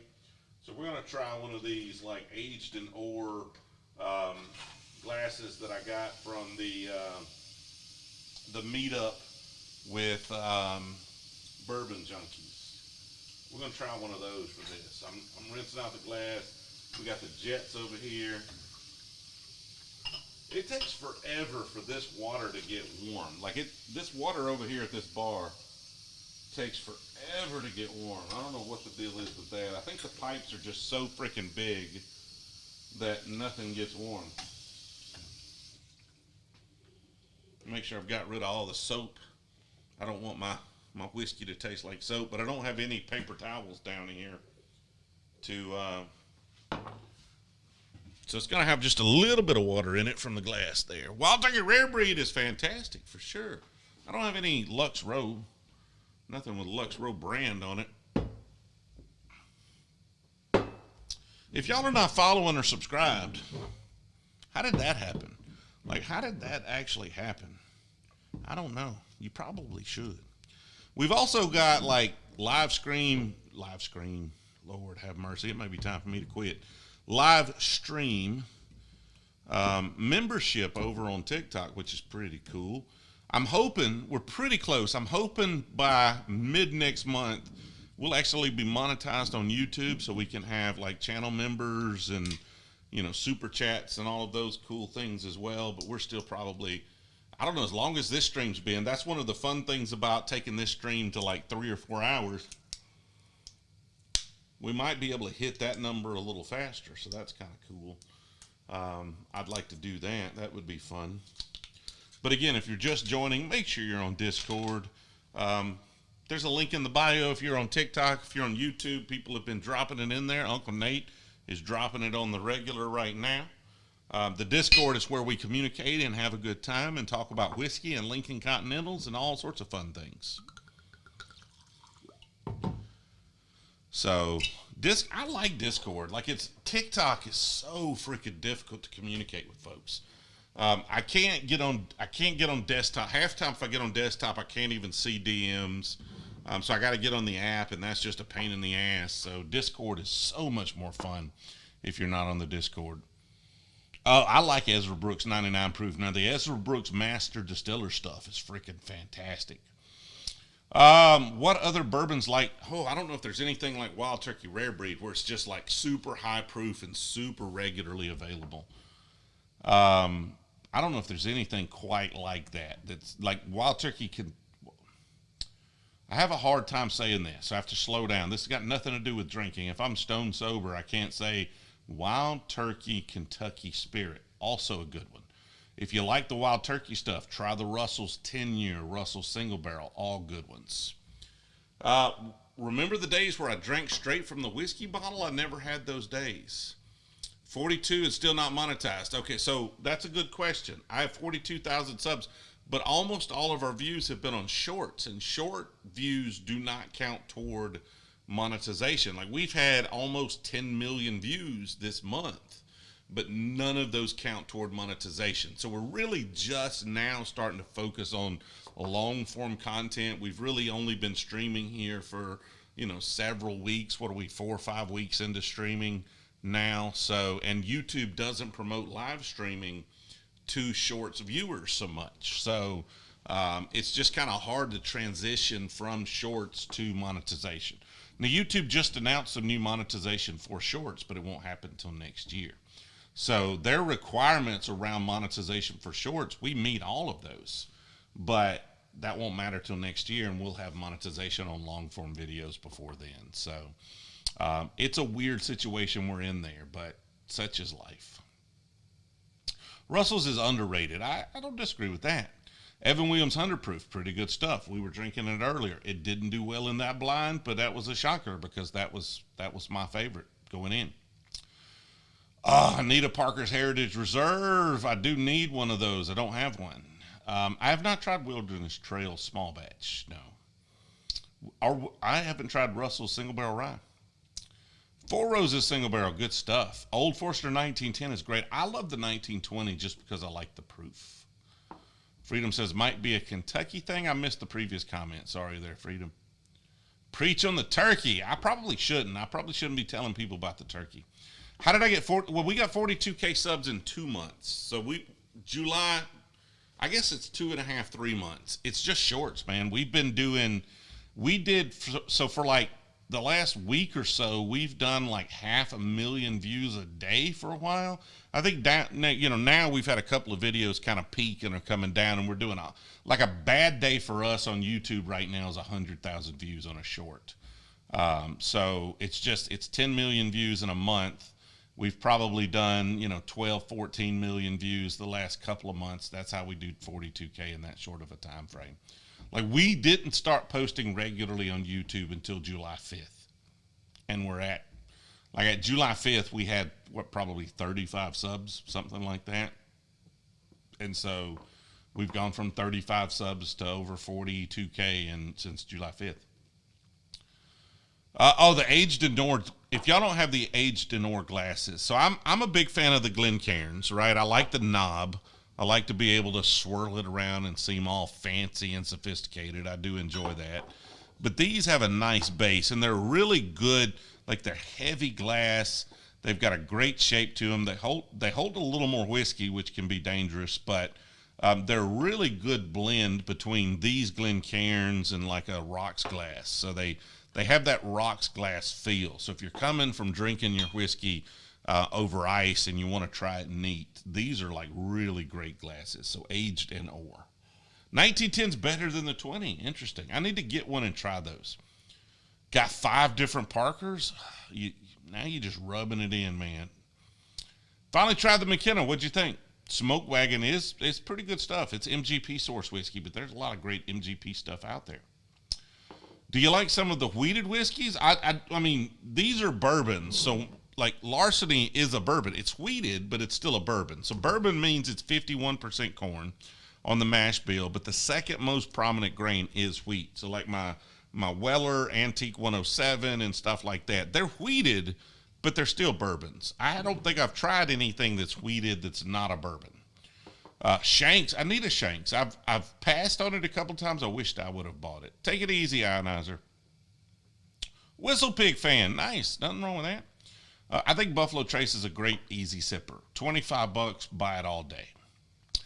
Calumet 15 to 16 are both amazing. I saw them both this morning in a store, but they were like 160 plus bucks. Like, Jay-Z, what do you think your price on the Calumet 15 to 16 are? If they'd have been 125, I'd have probably bought them both. But 160, I just passed on them. A 10-year-old rye? I've had a Whistle Pig 10-year-old rye, and I really liked it, but not enough to buy another bottle. The 1792 stuff is really good. The 1792 12 years, the one that I'm really a fan of. Still pushing 80 viewers? Like, we holding an audience, aren't we? Thank you, Kyle. I appreciate you letting me know. And we're trying to grow this live stream. So if you're into this, we stream every Wednesday. Now, typically, I'll stream for an hour from 7 to 8 on TikTok, and then I'll jump over on YouTube. But if this works, and it seems to be working pretty good, we may keep TikTok and YouTube going at the same time from now on. But yeah, y'all make sure you're in the Discord. That's where we're having a good time in between these live streams and hanging out and talking whiskey. Yeah, these are great. They make a great travel glass.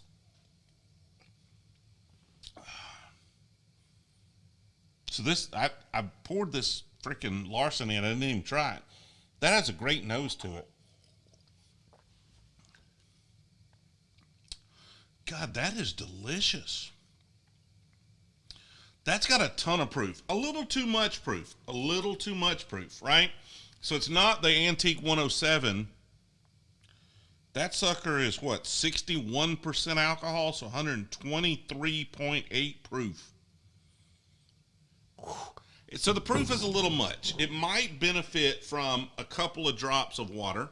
Let's do that. Let's add a couple of drops of water. We've got our Kentucky limestone water here. If you don't have Kentucky limestone water, just use distilled water. It doesn't freaking matter. I apologize to whoever, I don't even remember, I don't even know who, sent me this Kentucky limestone water, but it doesn't matter. This is a fun thing to have, though. I really like the story and talking a bunch of shit about Kentucky limestone water and how awesome it is, but it doesn't matter. So add a couple of drops of water, takes the proof down just a bit, opens up the whiskey a little bit to get a little more flavors on it. But if you don't have that, this is what we used to use, just distilled water. Pretty good stuff.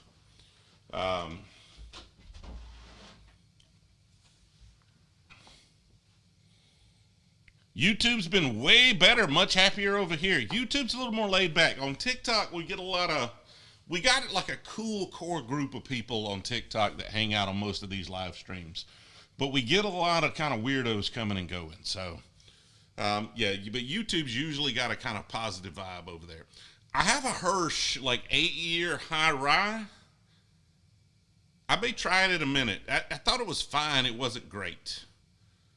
Box as a day drinker, it is nighttime here, so...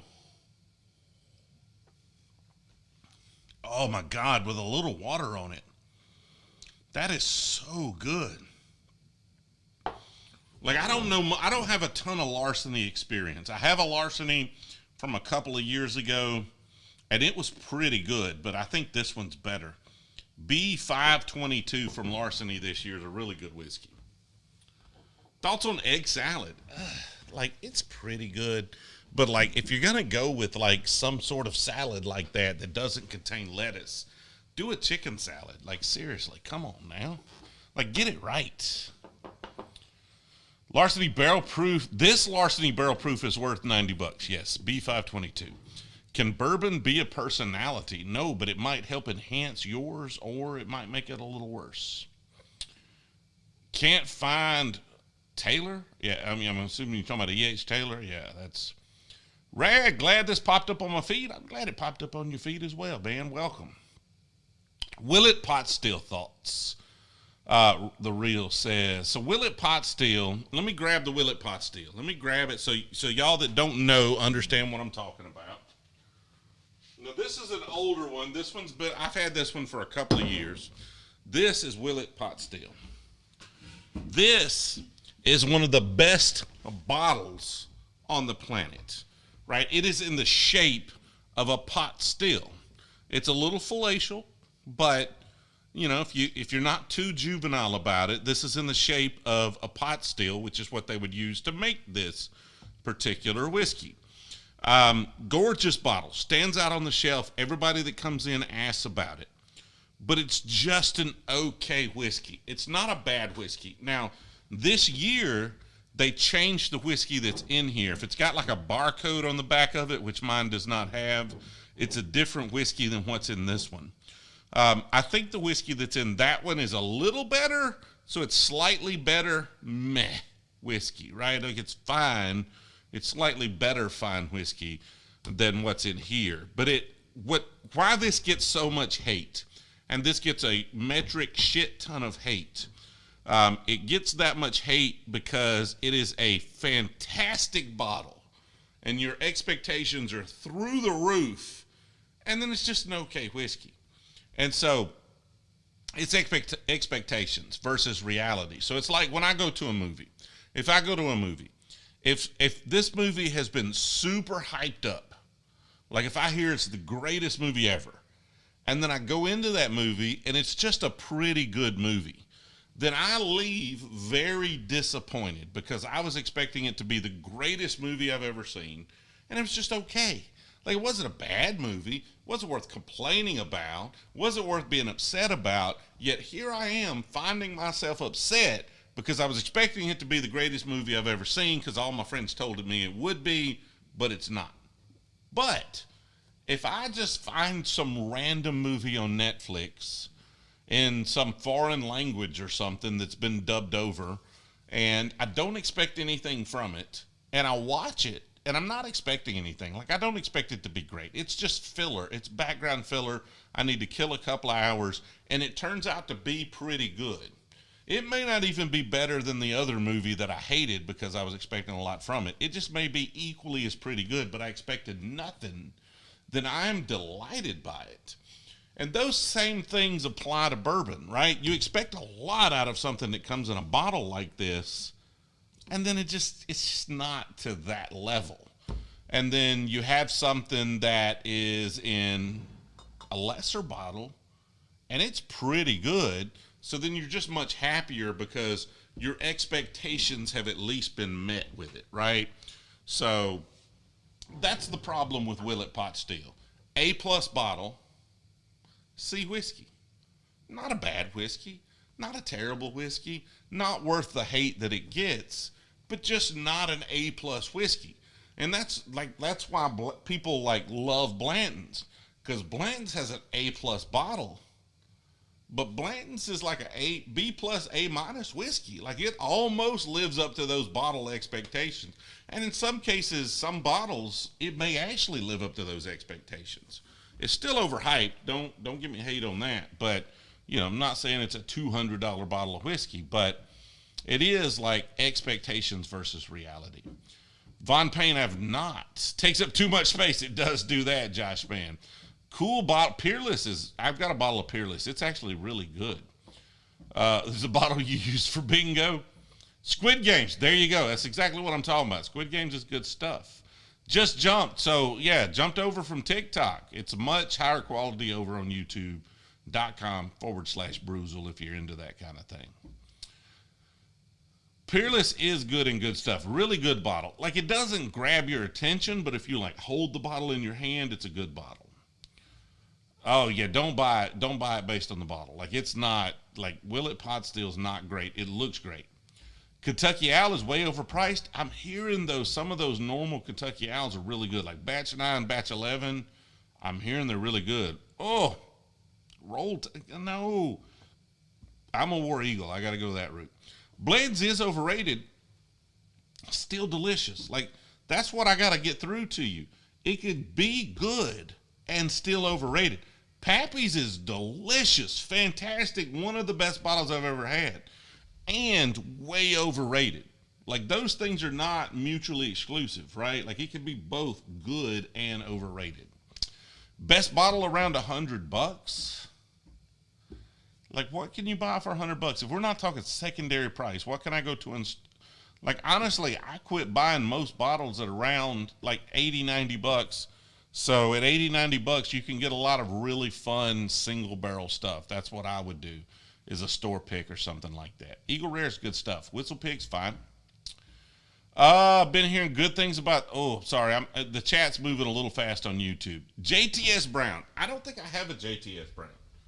That was one I was looking for. See, I've got about JW Dant. I get JTS Brown and JW Dant mixed up because I was looking for both and I found one, couldn't find the other. So I haven't had it. The regular benchmark number 8 is not particularly good, no. 6 to 8 feet of water in city streets in Florida? Dude, if you're in the path of that hurricane, freaking leave if you can, honestly. Bouncing back and forth from Discord and YouTube. Hey, Lance, Discord will be there in a little while, man. So again, for those that maybe haven't been here the whole time, we're thinking about doing a store pick with barrel bourbon.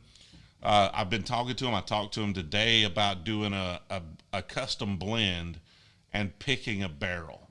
Now, the problem is those bottles are like 110 bucks. And it's probably going to be cask strength, so it's going to be barrel strength, really high proof barrel bourbon.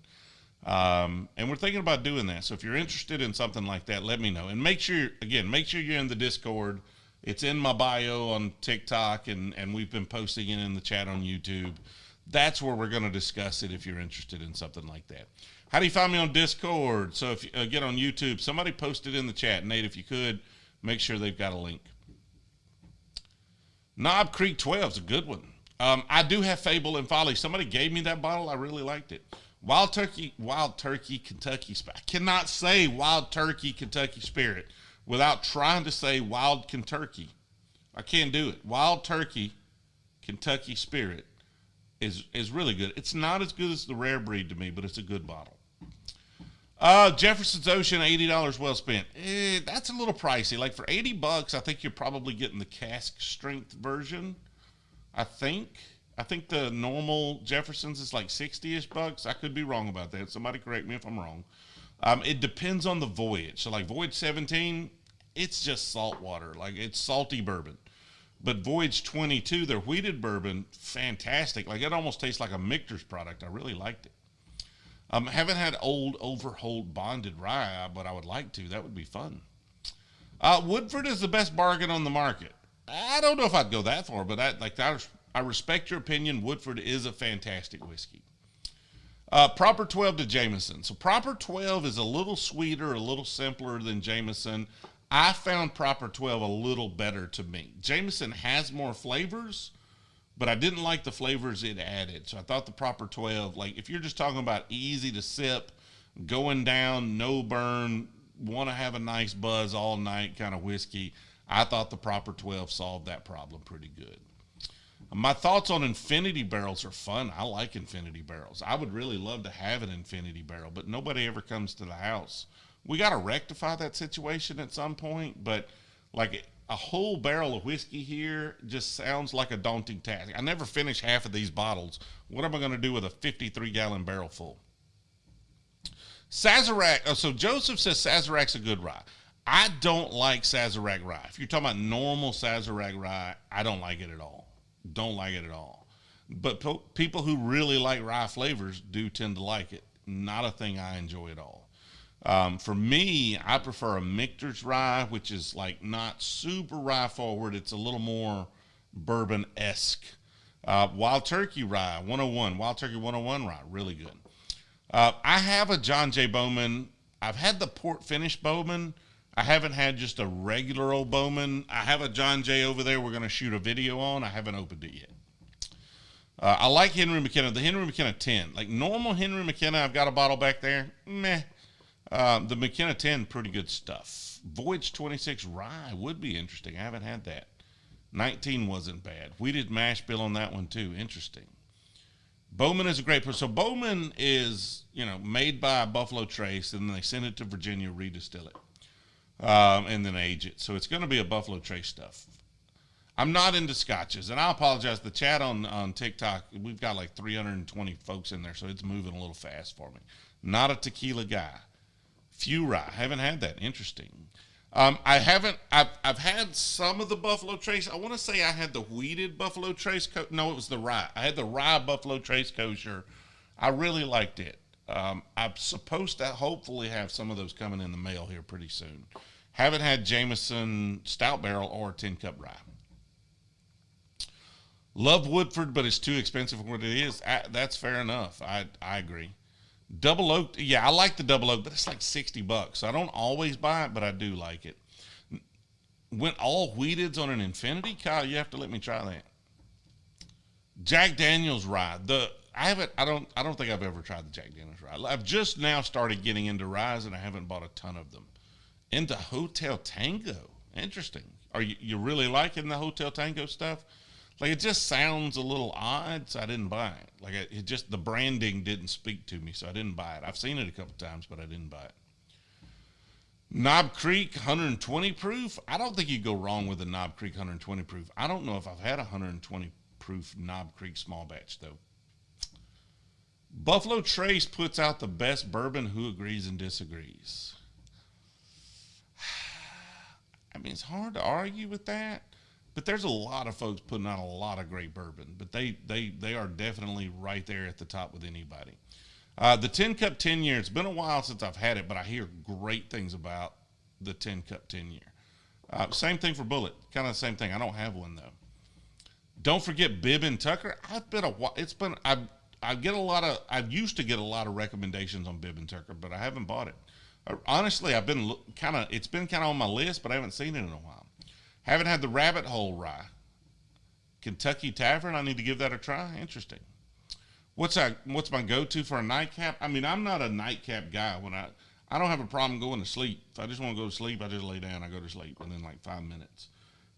So normally I'm not just coming in here and having a nightcap. I drink for content. I drink to hang out with y'all, or if somebody comes over. Football season, we'll drink. So nightcap is not something I really do.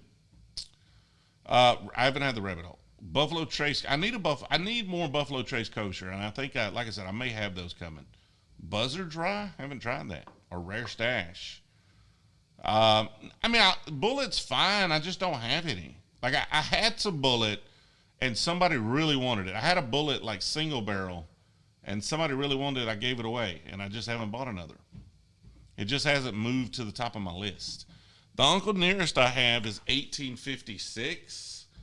And it's fine. I love Uncle Nearest. I love the story. I love the people. I think they're going to do great things.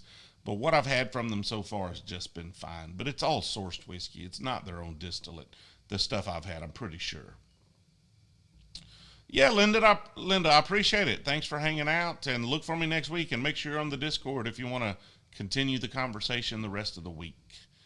Nobody has talked about the greatness of Russell's Reserve 10 year. Well, if we haven't, I apologize. That is an oversight on my part, because Russell's Reserve 10 and Russell's Single Barrel are excellent, excellent whiskeys if you haven't tried those.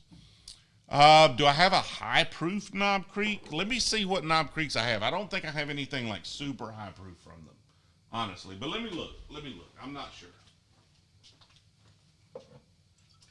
So these are the Knob Creeks I have up here currently. But see, like that Larceny's a wheater. So that's going to be a wheated whiskey, which is going to be a little different than these Knob Creeks, right? This one is Knob Creek 15 at 100 proof. This is a Knob Creek 12, which is also 100 proof, which I wouldn't put either of those at high proofs. This one is a Knob Creek store pick, which I think is like 100 and I think it's higher proof. Let's look. Yeah, that's 120 proof. So, and that's a 14-year Knob Creek store pick by Alabama ABC. So would that count?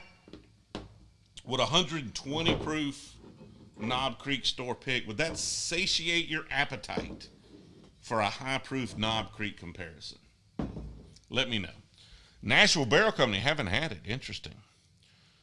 Do you want me to add the 120 knob with the 115 knob rye I'm about to send you? Well, I mean, I've got this one, but I mean, if you just got one, sure, right? Like, just send me an invoice. Horses and Bourbon, saying definitely. I missed what they said though. Love the 12-year Knob Creek 120. Like, there's a 12 Creek Knob Year 120 proof. There's a 12-year 120 proof. All right. So that'll do it. That'll satiate. Weller Antique is really good. Would you say Louisville is a top 10 bourbon city? I don't see how it's not. It might be a top 2 or 3 bourbon city. Thoughts on Alabama regulations? I mean, I go to the bourbon drops. It's good that they're fair and open and honest about it. That's kind of cool. Dude, we were doing Belle Meade earlier, but Belle Meade stuff has been discontinued. Like, it's all Nelson Greenbrier. So if you like Belle Meade, you better be buying every one you can find because they're gone. Appreciate it, Nick. What's my opinion on E.H. Taylor's small batch? That's a fantastic whiskey. If that's your favorite, like, you might not get any better than that, honestly. Like, that's one of the best, so good stuff. 1792. 1792 is fine. I really, really like the 12-year, though. The rest of them are good, but the 12-year is really, really nice. Blanton's is really good. Yes, it's overrated. Don't pay more than $100 for it unless you just really want to try it, but it's a good whiskey. Haven't had Rustic River. Best value in bourbon? What was that, 16 bucks? 16 bucks for an Evan Williams bottle and bond. No Knob Creek. I do not have any Knob Creek maple. So join the Discord. Great bourbon community chat. Absolutely. Thanks, Lance, for promoting that. This is a 14-year 120 proof. Let me wash a Glencairn for this guy here. Actually, I'll wash this other Asian ore glass I've got here. I've got to, give me just a second. Got to rinse this guy out. Takes a little while for the water to get warm over here. I guess I don't necessarily need warm water as long as I make sure I get all the soap out of it. I just don't want this comparison tainted by dish soap. That would be tragic.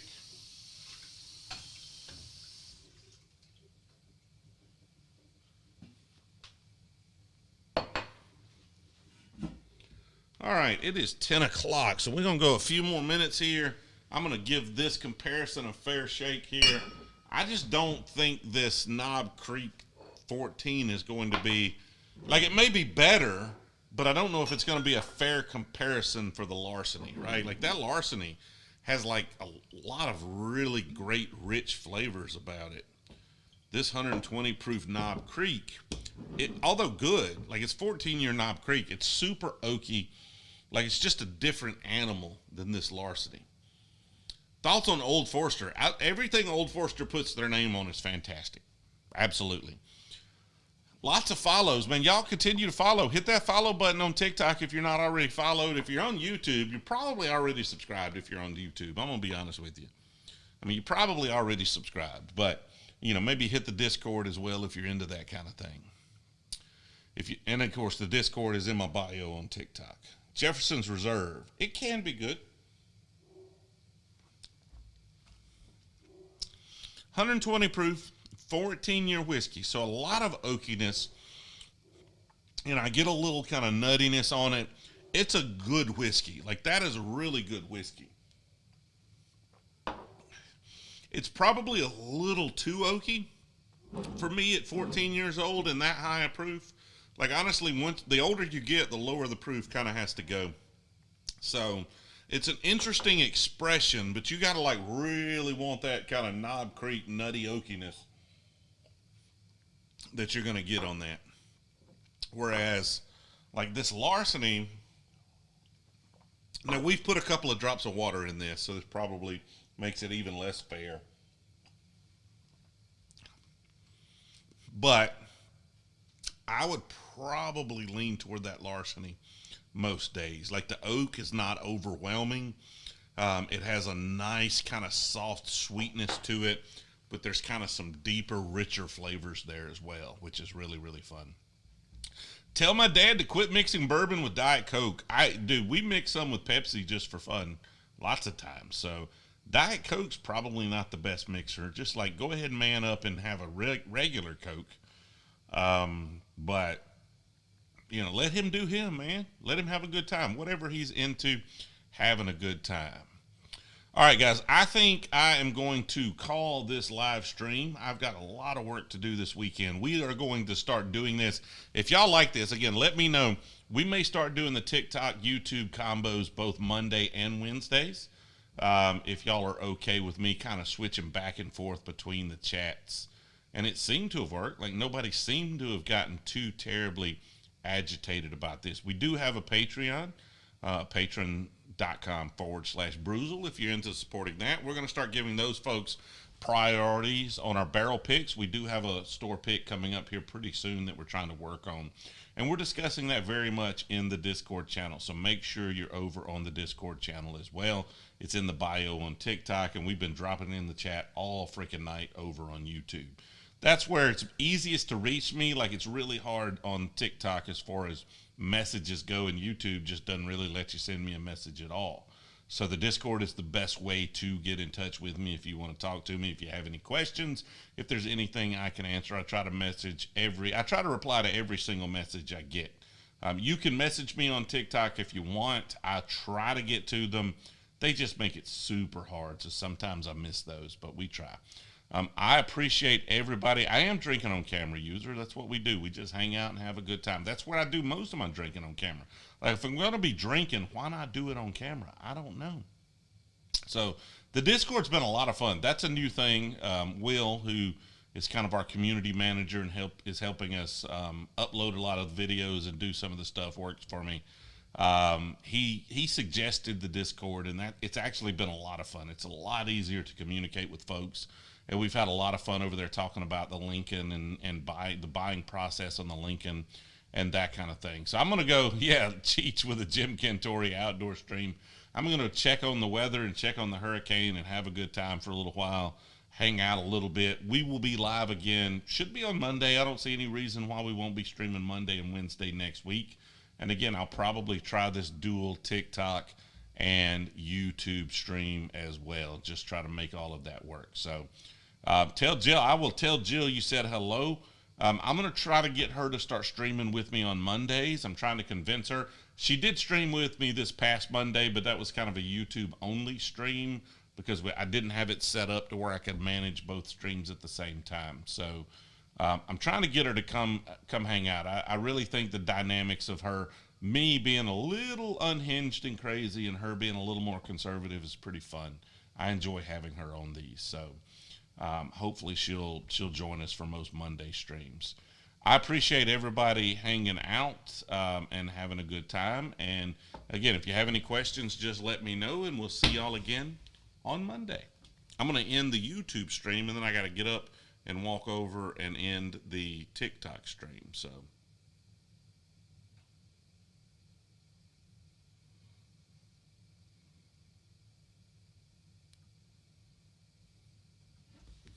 Well, YouTube's gone.